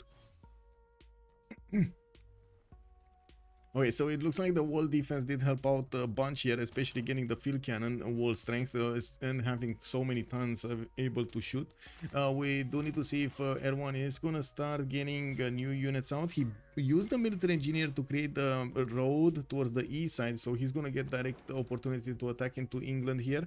While I do notice the other Persia is not really doing anything. And wait, did we have a pillage attack? Oh, Cuirassier did need to defend this place. Rome did send a few units there, and now Rome is getting his helicopter cores. Are we talking about helicopters here? Yes, we're talking about helicopters here. 5 times Ferno helicopters. And while but Joce, the problem is they want to have helicopters to pillage a lot of gold, but first of all they have to get gold to upgrade helicopters. Yeah. So you can't upgrade it everywhere. You can't upgrade Alexis, Ferno, and Trynda, and Civ at the same time. That's not working.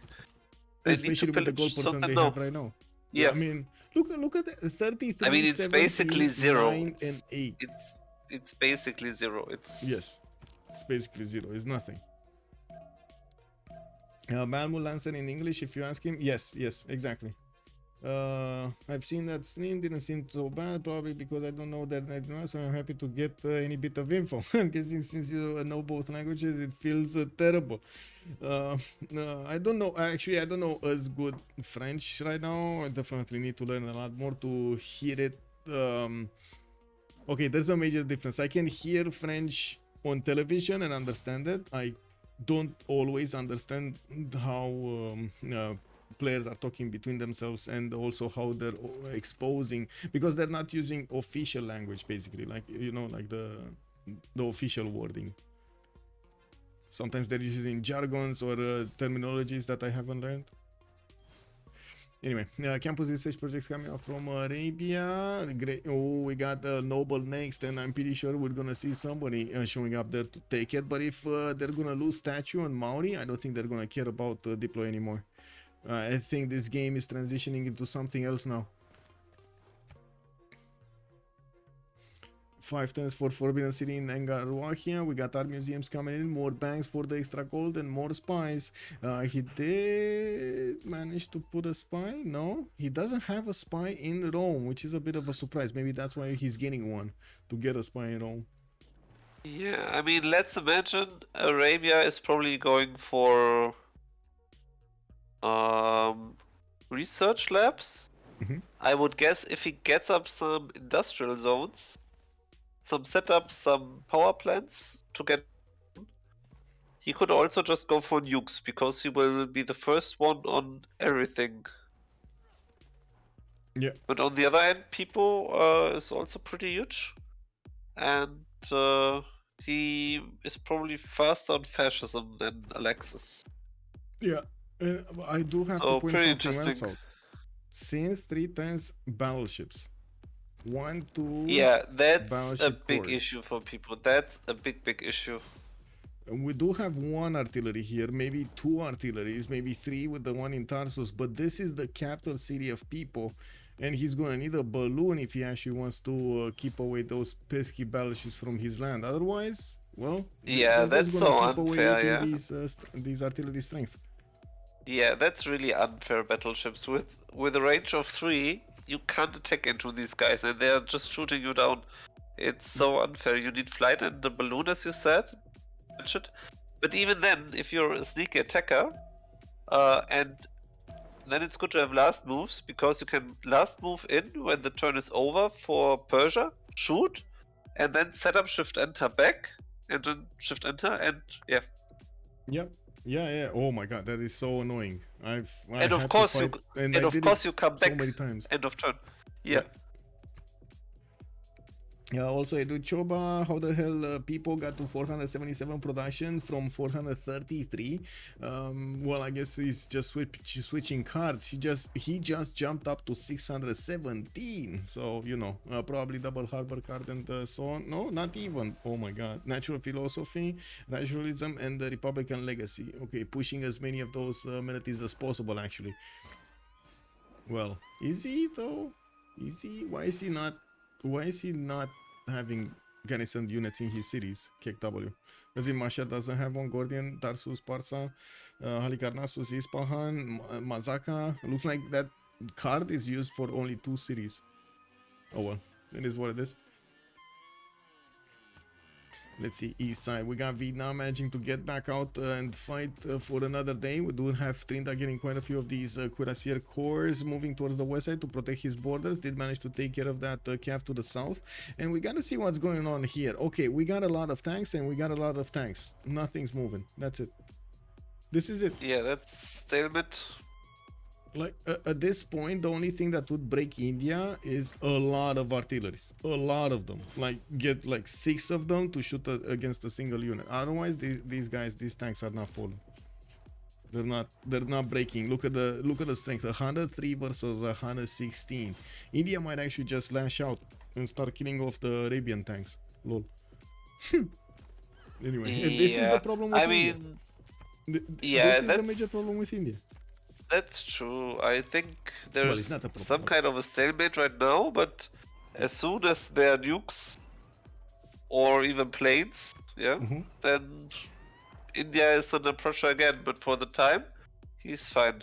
You're talking about technologies that would require even more gold. I mean, nukes I don't don't know, require man. gold, they only Yes, they require do. production. Oh, they do. Look, nuclear device. What is And- it? They to cost like what, 8 gold a ton or something? 14 gold a ton. 14 Yeah, gold a but ton. I think he's not trying to store a lot of them for 20 turns. I think he's some incentive to use them. Yeah, I guess. Also, Just to get be rid of honest, them as quickly Michael, as possible. it is so much fun to nuke people. It's so Yes. it's so funny. Okay, swords coming in. Looks like Mount is gonna get his water park. He doesn't have his Statue of Liberty anymore. He knows it, and I do have to point out we're gonna see England here getting a few more units and giving a few more pillages away. But it's fine. Wait. Stabilizing. Yes. What? Yeah, Sint had a common bug. She had she wanted to produce, I think, cuirassiers. Mm-hmm. Yes.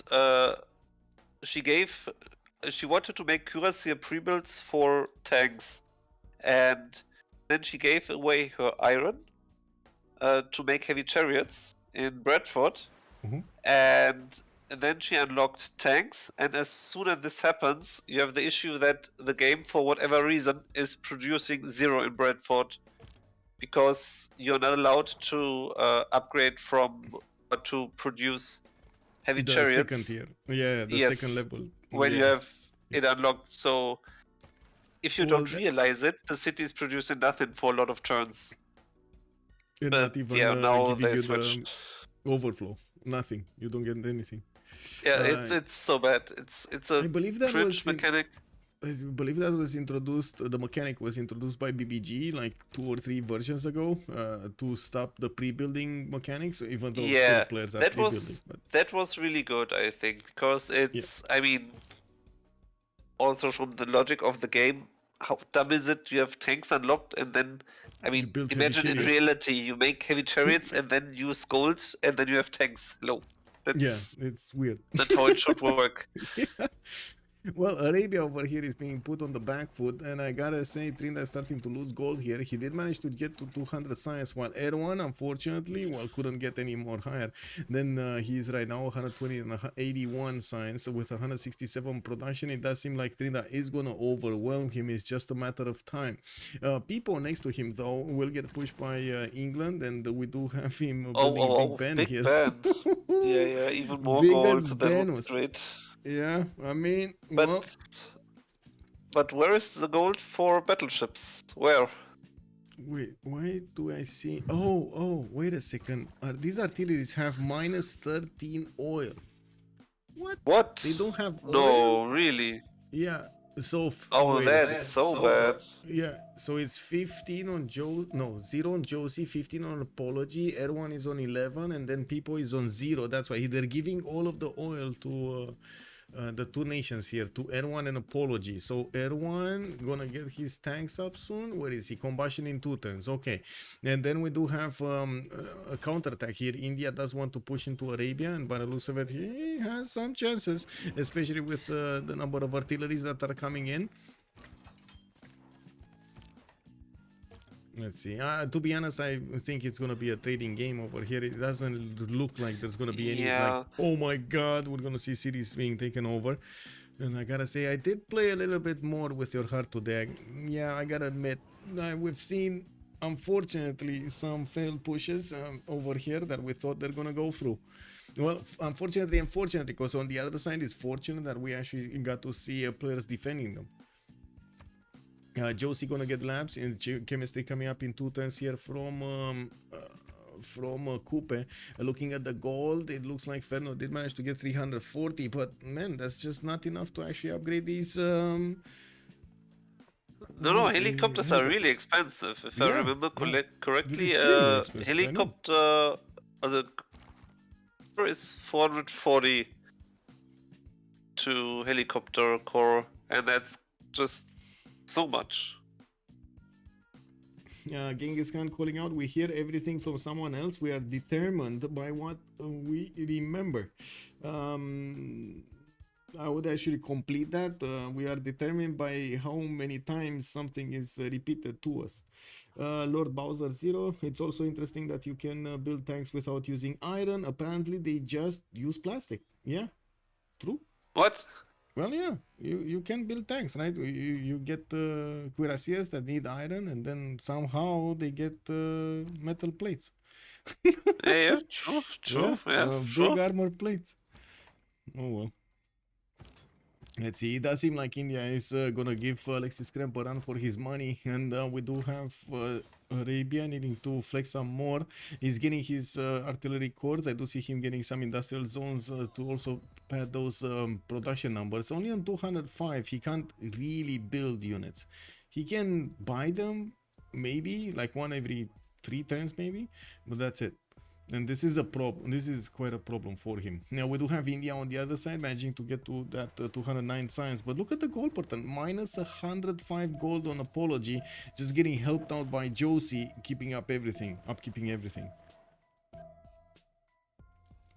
Very nice. By the way, do we see if they make a GPT deal? Oh, I see where they gave the gold. They upgraded everything on Trynda. And he's gonna punch through Erwan's defenses, and it kind of to get some like... pillagers back, I think. Yeah. This is the idea. This is a very good idea. This is probably the most return on investment they can actually have from upgrading units. I'm pretty sure Maori would have defended over here those helicopters from Rome. They wouldn't have been able to push too much into Maori's territory. India is unpushable. Like right now, Arabia is actually on the back foot. We don't know if Arabia is going to get out of this alive. Like look at this tank, 113 versus the 104 tank of Arabia. Both are tank cores. One of them is a level 2 though. And wait, did he place on... No, he didn't. I was thinking, did he place on 45 against tanks? Yeah, that's a common mistake. Yeah. I Don't also do it button. from time to time. Yes, I know. Because you're so used to, you just click yeah. your units, press F on everyone for fortification, Yeah. and then the guy has suddenly plus, I don't know how much, 10. way too much on you. 10. Yeah, That's 8, because fortification is 2, but it's so yeah, dumb. I guess so, yeah. Yeah, but it's they hit so hard. Any lab scientists? No, we're still on Alpha Noble. I don't think we did actually roll the labs. Oh, we did. It was Dmitry Mendeleev on Pipo on Persia. Very nice. People over here, 210s to get chemistry, 300 science, 180 culture, about to get hit by those. Wait, the English troops are actually going towards Tushpa. Oh no, they're gonna clean up Erwan. Yeah, they want to finish now. Now it's now the road is responsible for paving time. Man, this is the first time I actually get to say this. I've had quite a few discussions with Under the Gun on the merits of building a road towards your opponent. If you do not guarantee you're gonna kill him, because if you do not guarantee you're gonna kill him, that road it's gonna come back to haunt you, right?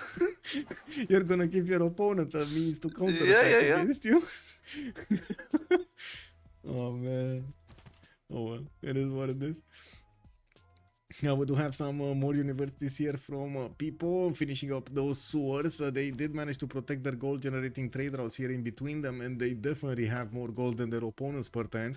But it does seem like COC is managing. Okay, sure, they didn't get the attacks when they kind of needed to, but they're still managing to somehow stay relevant there. Oh my god, wait a second. No. Wow, they are really melting away. Wow. What did we just witness? Oh my god. Arabia's units are made of paper? Wait, I mean, okay, he has no level 2 spy, but he shouldn't die so easily. Hello. Oh, low oil. Oh, that's bad. A problem. That's a problem. How much does he have low oil? He still hits harder. Even with low oil, he still hits harder. Look at the 114 versus 111. But how much minus oil is it? Okay, now it's Governor Victor established in Al Raqqa. I didn't see. Maybe it's my patience here. Give me a second. I still didn't see. Oh, -1, no? No? Yeah, I think -1. I mean, that's not so bad, but yeah, if they give him gold now, it's okay. Should be fine. Should be fine. But it's nevertheless surprising that he's training so well. Yes, and we do have tanks. I guess quite a few units actually from India getting hard produced here, getting his military academies to get those corps and armies immediately. He's on 92 culture. Unfortunately, he never actually did manage to get a lot of culture as we have seen India get usually. While Alexis Krempp is kind of on the same level, we still have Apology getting to mobilization first. This is gonna matter if he does manage to get armies out of these tanks. He has a few of them, a few ones here and there, only like 2 of them, so he could get 2 armies and that's it. Needs to keep these tanks alive though. Okay. Yeah, armies are kind of unfair because you get +7. Hey, what's that? Hello. I don't know. Like, are we talking I mean, about? okay, maybe he thought that Alexis is coming, or Rome, so he made some battleship pre-builds. Are these missile cruiser pre-builds for anti-air later on? Maybe? Nah, you don't need so much. Especially because giving you the only armada. need. No, you don't need armadas. That's not how it works. You just need corps. How is it called? Fleets. Fleets. Because actually, a fleet, a missile cruiser or a battleship fleet, has the same anti-air strength as an armada. Oh, I see. Don't ask me why, Super. but it is what it is. Yeah. Yeah, weird. Rule value also coming up in Kupe's territory. 500 production. I gotta say, since did not jump up over 500 for some time now. It's still Pipo way ahead, way ahead. 761 points of production here on Pipo. But the biggest problem is this. What's gonna happen with Persia? Is Persia gonna fall to Vietnam, or is Persia keeping? Oh, the unbelievable! Persia actually managed to get in the correct moment in time. That's so bad for Trynda. Of the units upgraded because they had the gold. And Trynda is actually losing tanks here. Check this out. The damage is definitely with Persia. Oh man, this is just a game of counters here that happened. A game of counters. Yeah, the biggest problem is Erwan's ability to resupply his lines here. Unfortunately, his new tanks are coming way too slowly to be effective. We do have also Roman tanks appearing on his western front, so he's going to need to close this off. We still don't have Roman helicopters though, and I'm pretty sure they're waiting. They were waiting for the pillages like they were hotcakes. Yeah, yeah. And they're not gonna get anything. It doesn't look like they're gonna get anything here. Yeah, and even actually they're gonna now start losing waiting these for units. I don't know 8-9 turns for upgrades for battleships, but it's not happening. Yeah, because he realizes he has to go back. Oh, look at that, 2-shot tank, easy. So wow, this is gonna hurt COC so much because they were banking on all of this pillage economy, and it looks like DSharks actually managed to first of all predict that this is gonna happen, and I'm pretty sure they are aware of the low gold per turn of COC. Yeah, so for sure. they're trying as much as possible to stop them from getting into those tiles. Very good moves from them. What's happening here? Okay, next wave of tanks did not melt. Governor Victor was just enough to actually stop this melting from happening. Let's see the... I mean, it's still not good because he can trade, and if they trade 1 for 1, he will still have more units and he will have armies, so he's probably trading positively again. It's really not looking good for COC. I mean... Yeah. They have no front, which is currently looking too well. Trynda has an oil tile. Oh yeah, this one in Hue. Yeah, he didn't improve that. Level 1 spy also in the capital city of Vietnam here. I do notice England is putting her units on the front line, but again the tank was probably gonna withstand this. I don't see the tank caring that much about all of the frigates. We'll see. He definitely needs 2 tanks there to stop the bleed. With Big Ben showing up next turn in Pipo's territory, 2,000 gold. That's just about to get a lot more company. Yeah, just 1,000 gold for free, so good. Yeah. And I gotta say also, Pipo is about to cross over the number of signs that Alexis is making on Vizier. Now that is gonna be a problem for the rest of the game. He's gonna start getting that number higher and higher. While Alexis, it doesn't look like he's gonna get higher and higher, right? This is it. This was it. I mean, Alexis is getting his factories and power plants up now, so he will get... He played for a timing push, which I think is what you do as Arabia, but... He was just not fast enough. Or maybe they also just had the gold to upgrade him. They had the gold for all accuracy upgrades and they had the gold for all tank upgrades. Yeah. And I gotta say what happened over here. So Arabia pushed back the general of India back to the city of Jabalpur. Did sacrifice one of his tankers for it, and by the looks of it, it seems like India doesn't care. He's just pushing without a general here. He still has enough damage.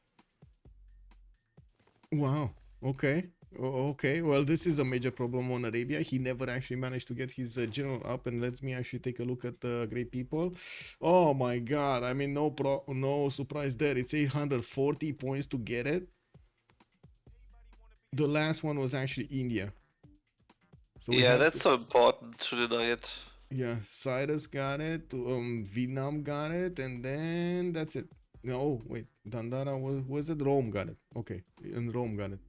So they got basically 2 and 2. Vietnam over here, it looks like he's just gonna keep away Persia, Erwan from his borders, but he can't push anymore. He's trying to get the banks to get the gold for his teammates, and we do see them slowly getting that goal per turn in the GPT. Is it gonna be enough though for the next era? And I gotta say that I do see their science numbers are looking quite well, especially since Erwan didn't manage to get his science up. He's 123, while every one of his opponents is over 200. Let's go DShark. We got some calls over here from YouTube. Yeah, let's go DShark. Let me see. I think since we did pass over 46 slides, let's actually push a little bit more. Let's see. Can we push a little bit more? Can we get to 60? Can we get to 60? Let's see. Yay or nay?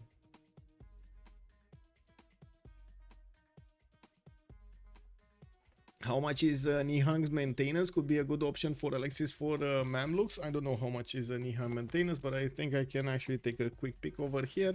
We do have it on 2 gold maintenance. Wait, is that a 100 strength unit with 2 gold maintenance? Are you crazy? A little bit, yeah. Is that what I heard? Oh yeah, Nihang's, I mean, it's a rogue unit. You get it so early, because you get it basically at military academies, which is line infantry. Yeah. And I think how much has it? More than line infantry?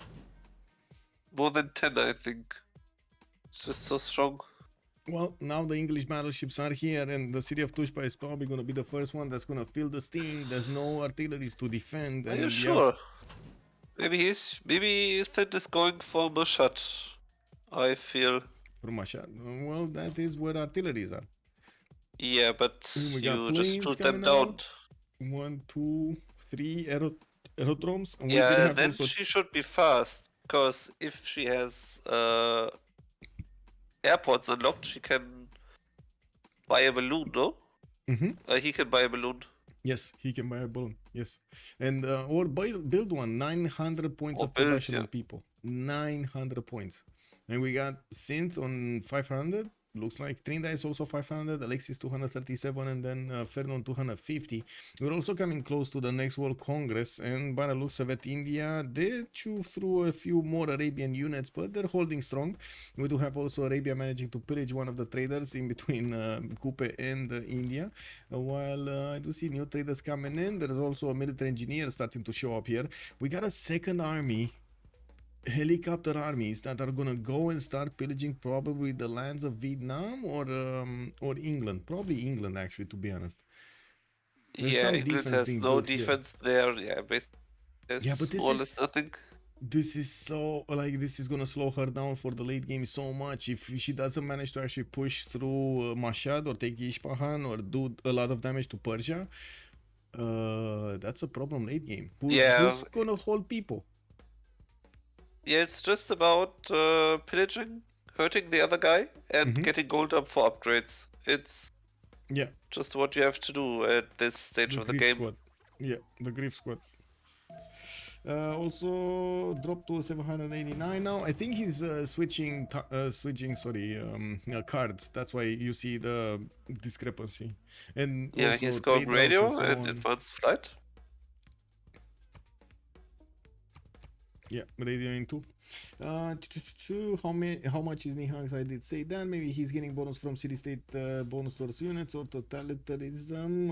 I don't think he got there yet.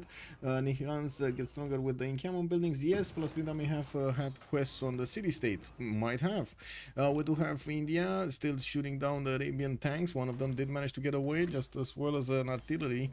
We will probably see another one getting pushed over here. This one should go down. But no, the tanks are getting prioritized. Okay, there we go. We do have the artillery is also needing to get a little bit closer, but first they need to deal with the defense, and it's unbelievable. Arabia is actually falling to India, which is half science. It's literally half the science. The India power. We got the line infantries coming out from Arabia. He's probably going to want infantries, which are strong enough to defend tanks usually. But so should have been tanks defending against tanks. I mean, it's of course a problem if you fight against India and if you lose units, your amenities drop. So you will have less production. Oh, -6 in Cairo.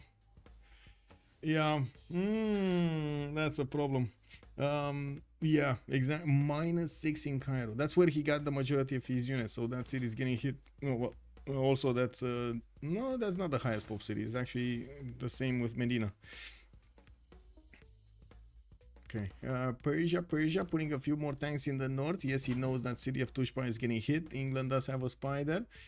We do have Persia, also the other Persia, Pipo getting the memo that England is starting to actually get these attacks going. Yes, he does have biplanes. Yes, he could actually wrap around the biplanes around Mashhad soon and not allow it to be taken. But usually the players do manage to get bombers at some point to destroy these battleships, or just wait for the balloons artilleries to hit them. We will need to see if they do manage to do this, because yeah, there we go. Artilleries are getting hit from afar, and there's still no balloon here on Persia. Still no balloon. That's true, but there's cavalry coming. Where are the camps to take the cities? Oh, it's just one cavalry in the south and the Cuirassier Corps to take the cities. But it will take a lot of time to shoot steel walls. It's not getting so fast. Yeah, but they're only 75 strength cities. They're not 100. They're not tank strength cities. That's true. That's true. Mashhad here definitely would really need a bit more extra health there. He's going for radio. He wants advanced flight. That's what he wants. He wants advanced flight. Anyway, okay. But actually, why do you want planes? I mean, you can't shoot into battleships anyway. Well, with enough planes, you can kill battleships. Okay, there we go. Yeah, but the problem is, I mean, it's maybe for blocking the tiles, so the cities can't get taken. Yes. But the issue is, it's the same with attacking with planes into planes. It's not working, because if they are stacked, they interfere and you get so much damage. And you can also not attack with planes into a bunch of battleships. That's not working. You just get killed. Yes, you need to pick them off while they're not coupled together. Yes. Otherwise, it's a problem. Well, I guess we're going to need to see. He definitely has a plan. And then we've seen Pipo multiple times actually managing to storm through his opponents, which we thought he's going to die, like for sure die. Let's give it a little bit of time here and see what's going to happen. Yeah, I'm interested. India still not getting that. India getting 2 units next to Al Raqqa, and did manage to take out that other artillery to the south. Even if these line infantries are coming in, if they don't upgrade into infantries, they're gonna kind of be useless. And I'm not that convinced infantries are gonna help him out. Gandhi gonna get synthetic materials next turn. That means all of these cav armies, cav corps, and normal cavs are gonna actually get promoted into helicopters, and he's just a few turns away from actually attacking into Vietnam or England, for that matter. Because, well, Cynthia is just not gonna have enough time for every unit for the technologies. That's true. I have the feeling I have the feeling that if DShark finds the money to upgrade the cavalry into helicopters and they start pillaging Trynda and Sindh, it might be a GG angle. It might be at the tipping point. We might see it. I don't know yet. Because then you get the gold and you relevant players. Yeah. I don't think you can count on Saladin, for example, late game to manage to get the nukes going, especially since he's fighting India and his production capabilities are so low. It's very, like, you would need somebody to start producing stuff, and on one side, okay, it's Victoria, Age of Steam. We do have Vietnam with a lot of production, but he's gonna also be pillaged here. They don't have enough units or production to actually split their units all over the place. And I guess the question will be if they do want to actually take that chance. It is gonna be a chance. Change of circumstances is gonna need to pull off some form of magical rabbit from their hats so they can actually win this. 400 science Joce, and I'm not, I gotta say, I'm not that disturbed of the science of Maori, of Kupe. I'm more disturbed about the culture, because later on in the game it's gonna matter so much to get to fascism faster and manage to actually do stuff against your opponent. He's close to Rome. Rome is not that far in the tech tree, but he is far enough. We got aerodromes coming in from multiple sides, so we might just be talking jet bombers cleaning up the map here, or GDRs cleaning up the map from Maori. 600 production, Joce. Is he getting anything? Oh, wait. We just popped into the new era, by the way. Dark Age, Heroic Age on Trynda. Okay, that's enough gold for them. From now on, they have gold. 37, 111, 219, 139. And we do have all of the money on Apology. Oh, he's upgrading helicopters, that's why. Ooh, yeah, that will do a lot of damage. It will give so much pillages and so much gold. Yes, 1, 2, 3, 4, 5 armies. He has 5 armies. Probably. If you pillage 2 tiles with an army, you already have your upgrade costs back. And if you pillage 1 tile with a singleton helicopter, it's the same. So just pillage 1, 2 tiles and you did damage without losing anything. In fact, getting a stronger unit. Yeah. No, I gotta say, chat is putting pressure on me, and I have to answer this. Gandhi not being banned is a Civ6. Is getting highlighted over here. Is that correct? Can we hear a yes in chat over here? Can we see more confirmation? Is that correct? Not banning Gandhi is kind of a Civ6. We got another one. Okay, yes, 4. Okay, we got 3 already. Okay, I guess with the 4. Oh yeah, okay, that's a Civ6. Okay, yeah, it got confirmed. It got confirmed. That's it. There we go. It's on 1. It's a 1. With 4v4 players, you get 4 different alliances with their teammates, military, science, culture, economic alliances with different teammates. You can't really do that. So you always want military alliance activated, so 2 of them are going to be coupled on military alliance, so you're only going to have maybe another one to trade with and get the other alliance going, but not always happening. Anyway, let me actually finish up this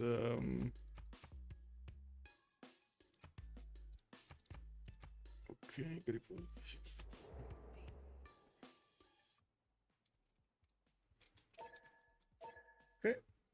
we're gonna have a pause and we're gonna need to see what they're gonna pick. If they do manage to get to the diplo points, it looks like we still have Joce on 5. Did not get more. Be right back.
So many aerodromes being placed here by Maori in Maori's territory. Break after Congress. Oh, looks like we do have a request from DShark to get a break in the next turn after the Congress.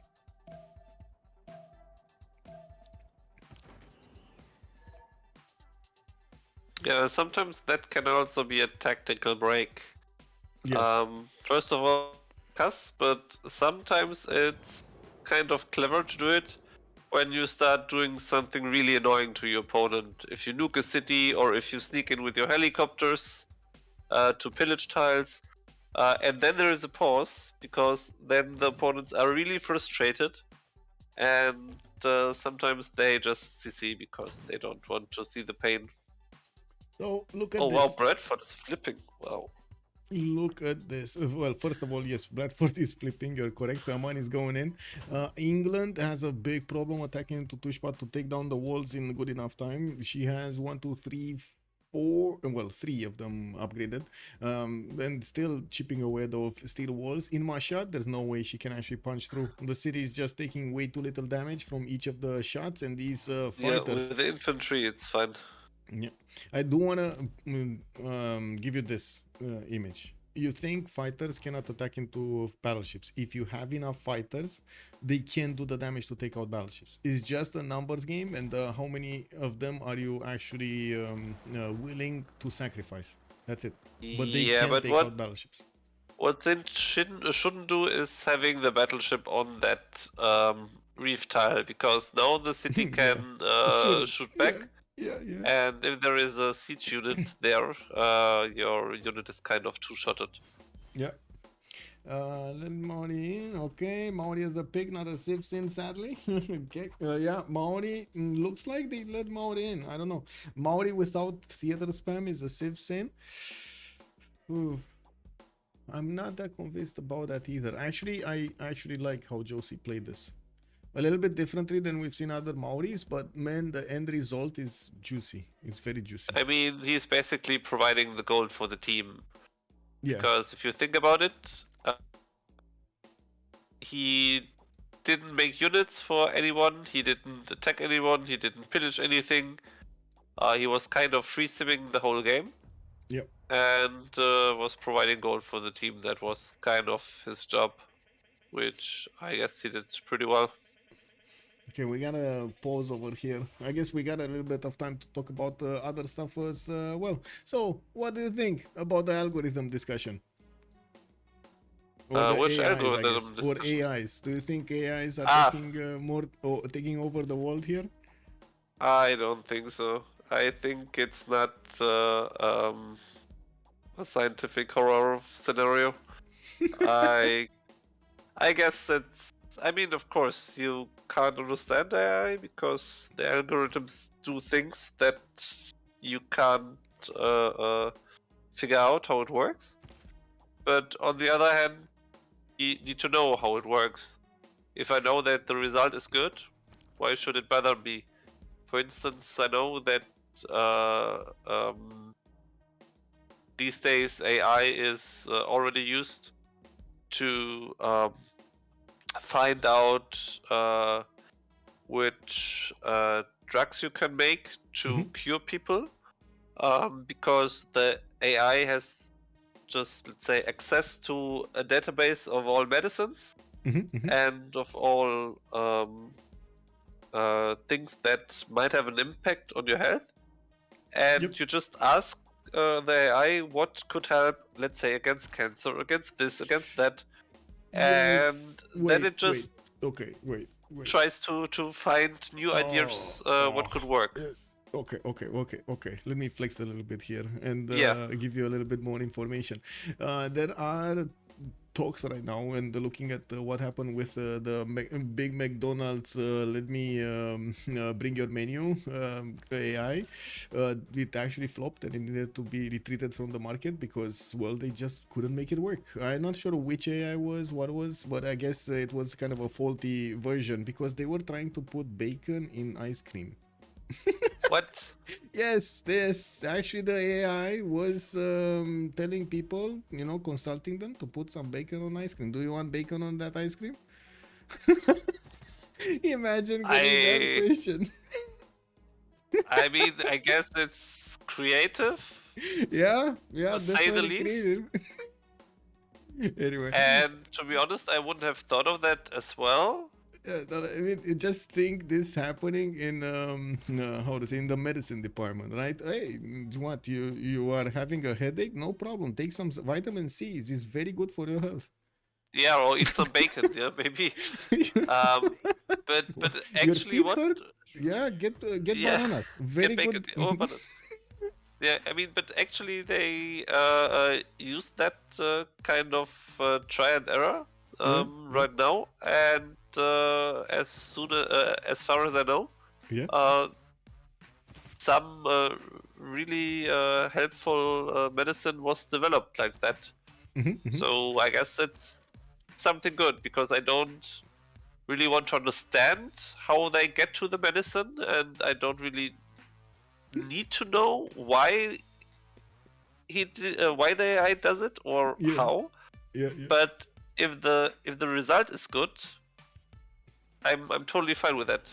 Yeah, I'm also a bit confused about this, like, Google AI or whatever Google wants to put out. Like, it seems like it's just like not even AI. It's just like taking taking text from websites that he deems are like higher in weight over others, takes the information, molds it a little bit, basically puts it through a rephrasing machine, and poof, there we go, it spits out the result instead of actually doing something. It's so weird. This is something I could have done myself in, like, using mere coding or something. It really is so easy to do this, especially if you have already the information, a database. No, so I don't get it. Why is that called an AI? It's just like a branding kind of thing right now, because that's definitely not an AI. It's kind of an imposter AI. It's not really doing anything valuable. I don't know, man. It seems like the shine that we had on Google is dimming very, very quickly. I don't know. I'm kind of optimistic when it comes down to AI and the use of AI. Maybe partially because I'm a chess player, and some years ago there was Google introducing the interesting chess engine called AlphaZero. Yes. Which were completely different to the chess engines that we had before, which were used on brute force, just calculating everything. But the problem with these stuff was that humans gave those engines certain evaluations. What is good, what is bad, what you should value highly, and what you don't need to value as highly. Yeah. And then they were calculating everything and assessing every position according to the criteria. But of course, this criteria is kind of not correct because it was made by humans. So there are mistakes in it. Wait, we got a GG. Oh, you see, that's what I said. The tactical Both pause into fates may GG. They change saw the throughout helicopters. ages. Oh And my CC was god. coming, yeah. We got a History is written GG. from the hand of the Wow. Wow. So we did have COC conceding their first game against the Sharks after they led By in your both actions Gandhi this and day. Kupe.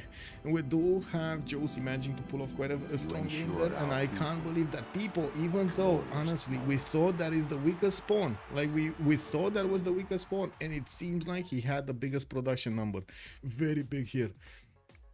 We do need to jump in with them in the chats in just a few moments, and I do want to finish off the idea of Forking Knight over here. And Alpha Go did manage to actually get a very good result against human players, but I do want to make a mention. Chess is not like in real life, even if you think that you do have...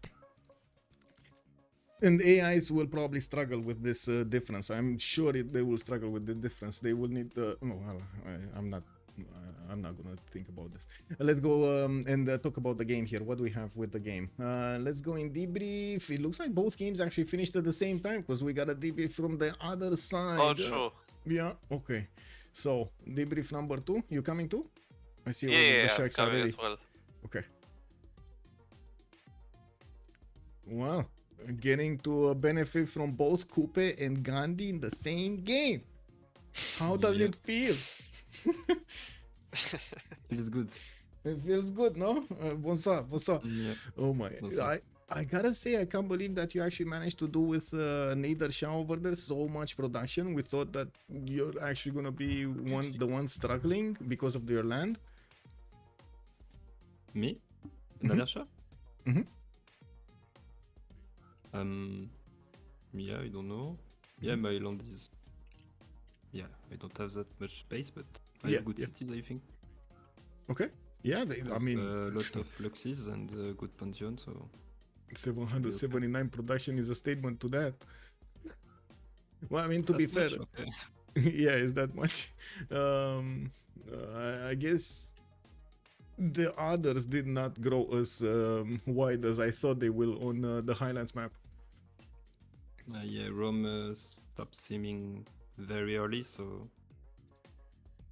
Yeah, I was free. Yep. And I think Vicky could have griefed me a lot on the coast, but she didn't, so... What I do you was think they could have done expecting then? more. Like As in more, much earlier, or? more UU to pillage my coast. Okay. And frigates to kill my units protecting my coast. Mhm. So I lost amenities. Yeah, Things like that. And Rome did a good push. On, She did make them, but she just kept her in the city. oh, okay. They were just, I don't know why. In Bradford, she just kept like 4 frigate corps, and I guess she made them for the battleships, and then she wanted to push with the battleships, but yeah. Yeah, but it was too late. Yeah, it was too late. Not enough science. Yeah. She went Penbrush in the second one. No free inquiry, so everything on the Tech 3 was delayed significantly. Yeah, I don't think it's a mistake to do pen and brush, but I don't know, maybe she has bad land, I don't know.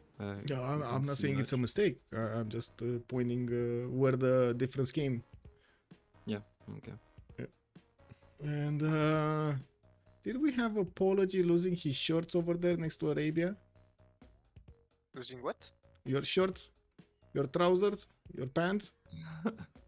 A little No? bit, yes. I mean, I think don't know, my man. pants was brown at some point, but then, when I saw only 2 tanks, it was fine. Yeah, I yeah. have got to up the whole army. Yeah, biggest advantage in the tech, no gold. That was Yeah. unbelievable. Hardly We were gaming watching this. Did you? We were thinking of like, did you actively try to stop them from getting pillages in your territory, right? You were Yes, trying to. yes. Yeah. Well, at least on my side, I didn't get PH from Arabia, but I think it was a team call to just don't get PH because we knew they were low economy. Mm-hmm. Oh, wait a second. I just had.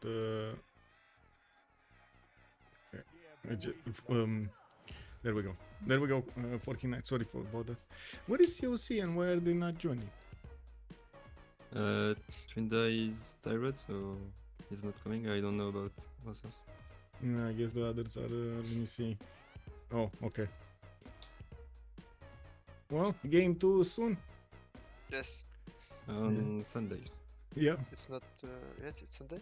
Not tomorrow. Yes. No, No, Sunday. Tomorrow is Coupe des Fleurs. Yes. GG, well played and congratulations. We have another question, by the way. This one from chat. How did you get so good? Big question. How did you get so good, huh? I mean, we have plans and we just respect them. So Yeah. that's Okay. it. Okay. The draft style and game plans. And we have trained a lot of team during group stage. Yep. More than our matches, so yes. We find the way we like to play. Yeah.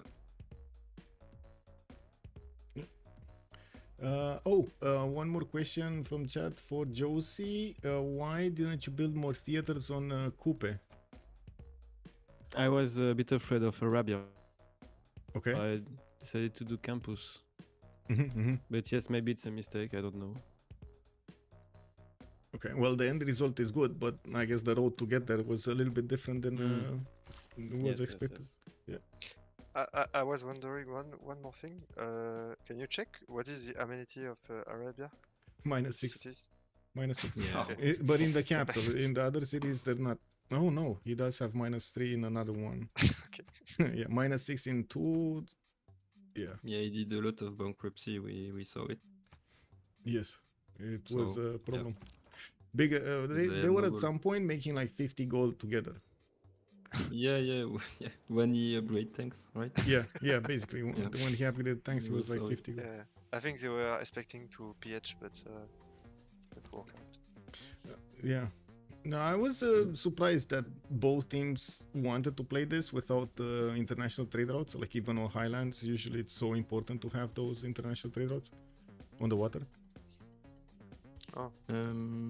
Yeah, I mean we had Kupe, but no like clear setup to do. But Yeah. I think he was doing a lot of goals. So But Kupe has an internal setup, as an external setup, Mhm.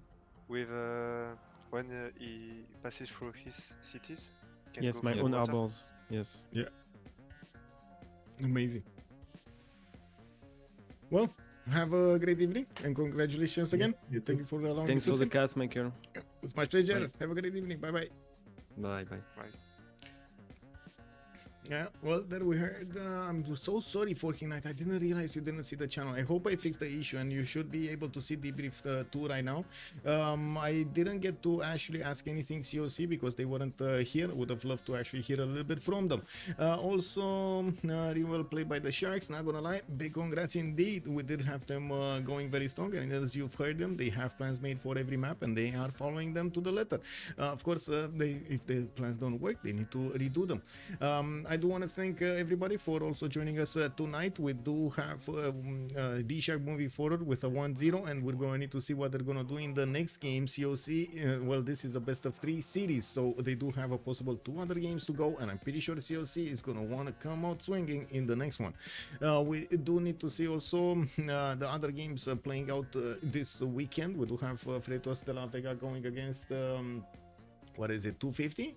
Yeah, team 250 over here. Hasha Heroes going against Ulysse. Also HOH Holiday on Highlands going against Last Day Company. Is the games are going to be shown on the CWC website. Since we are on the playoff stage, it is a bit more chaotic. They do have a best of 3 to play, and it also this also means it is a bit more chaotic when it comes to displaying the information. As soon as we get them, we need to get all of the stuff done over there to display it on the website.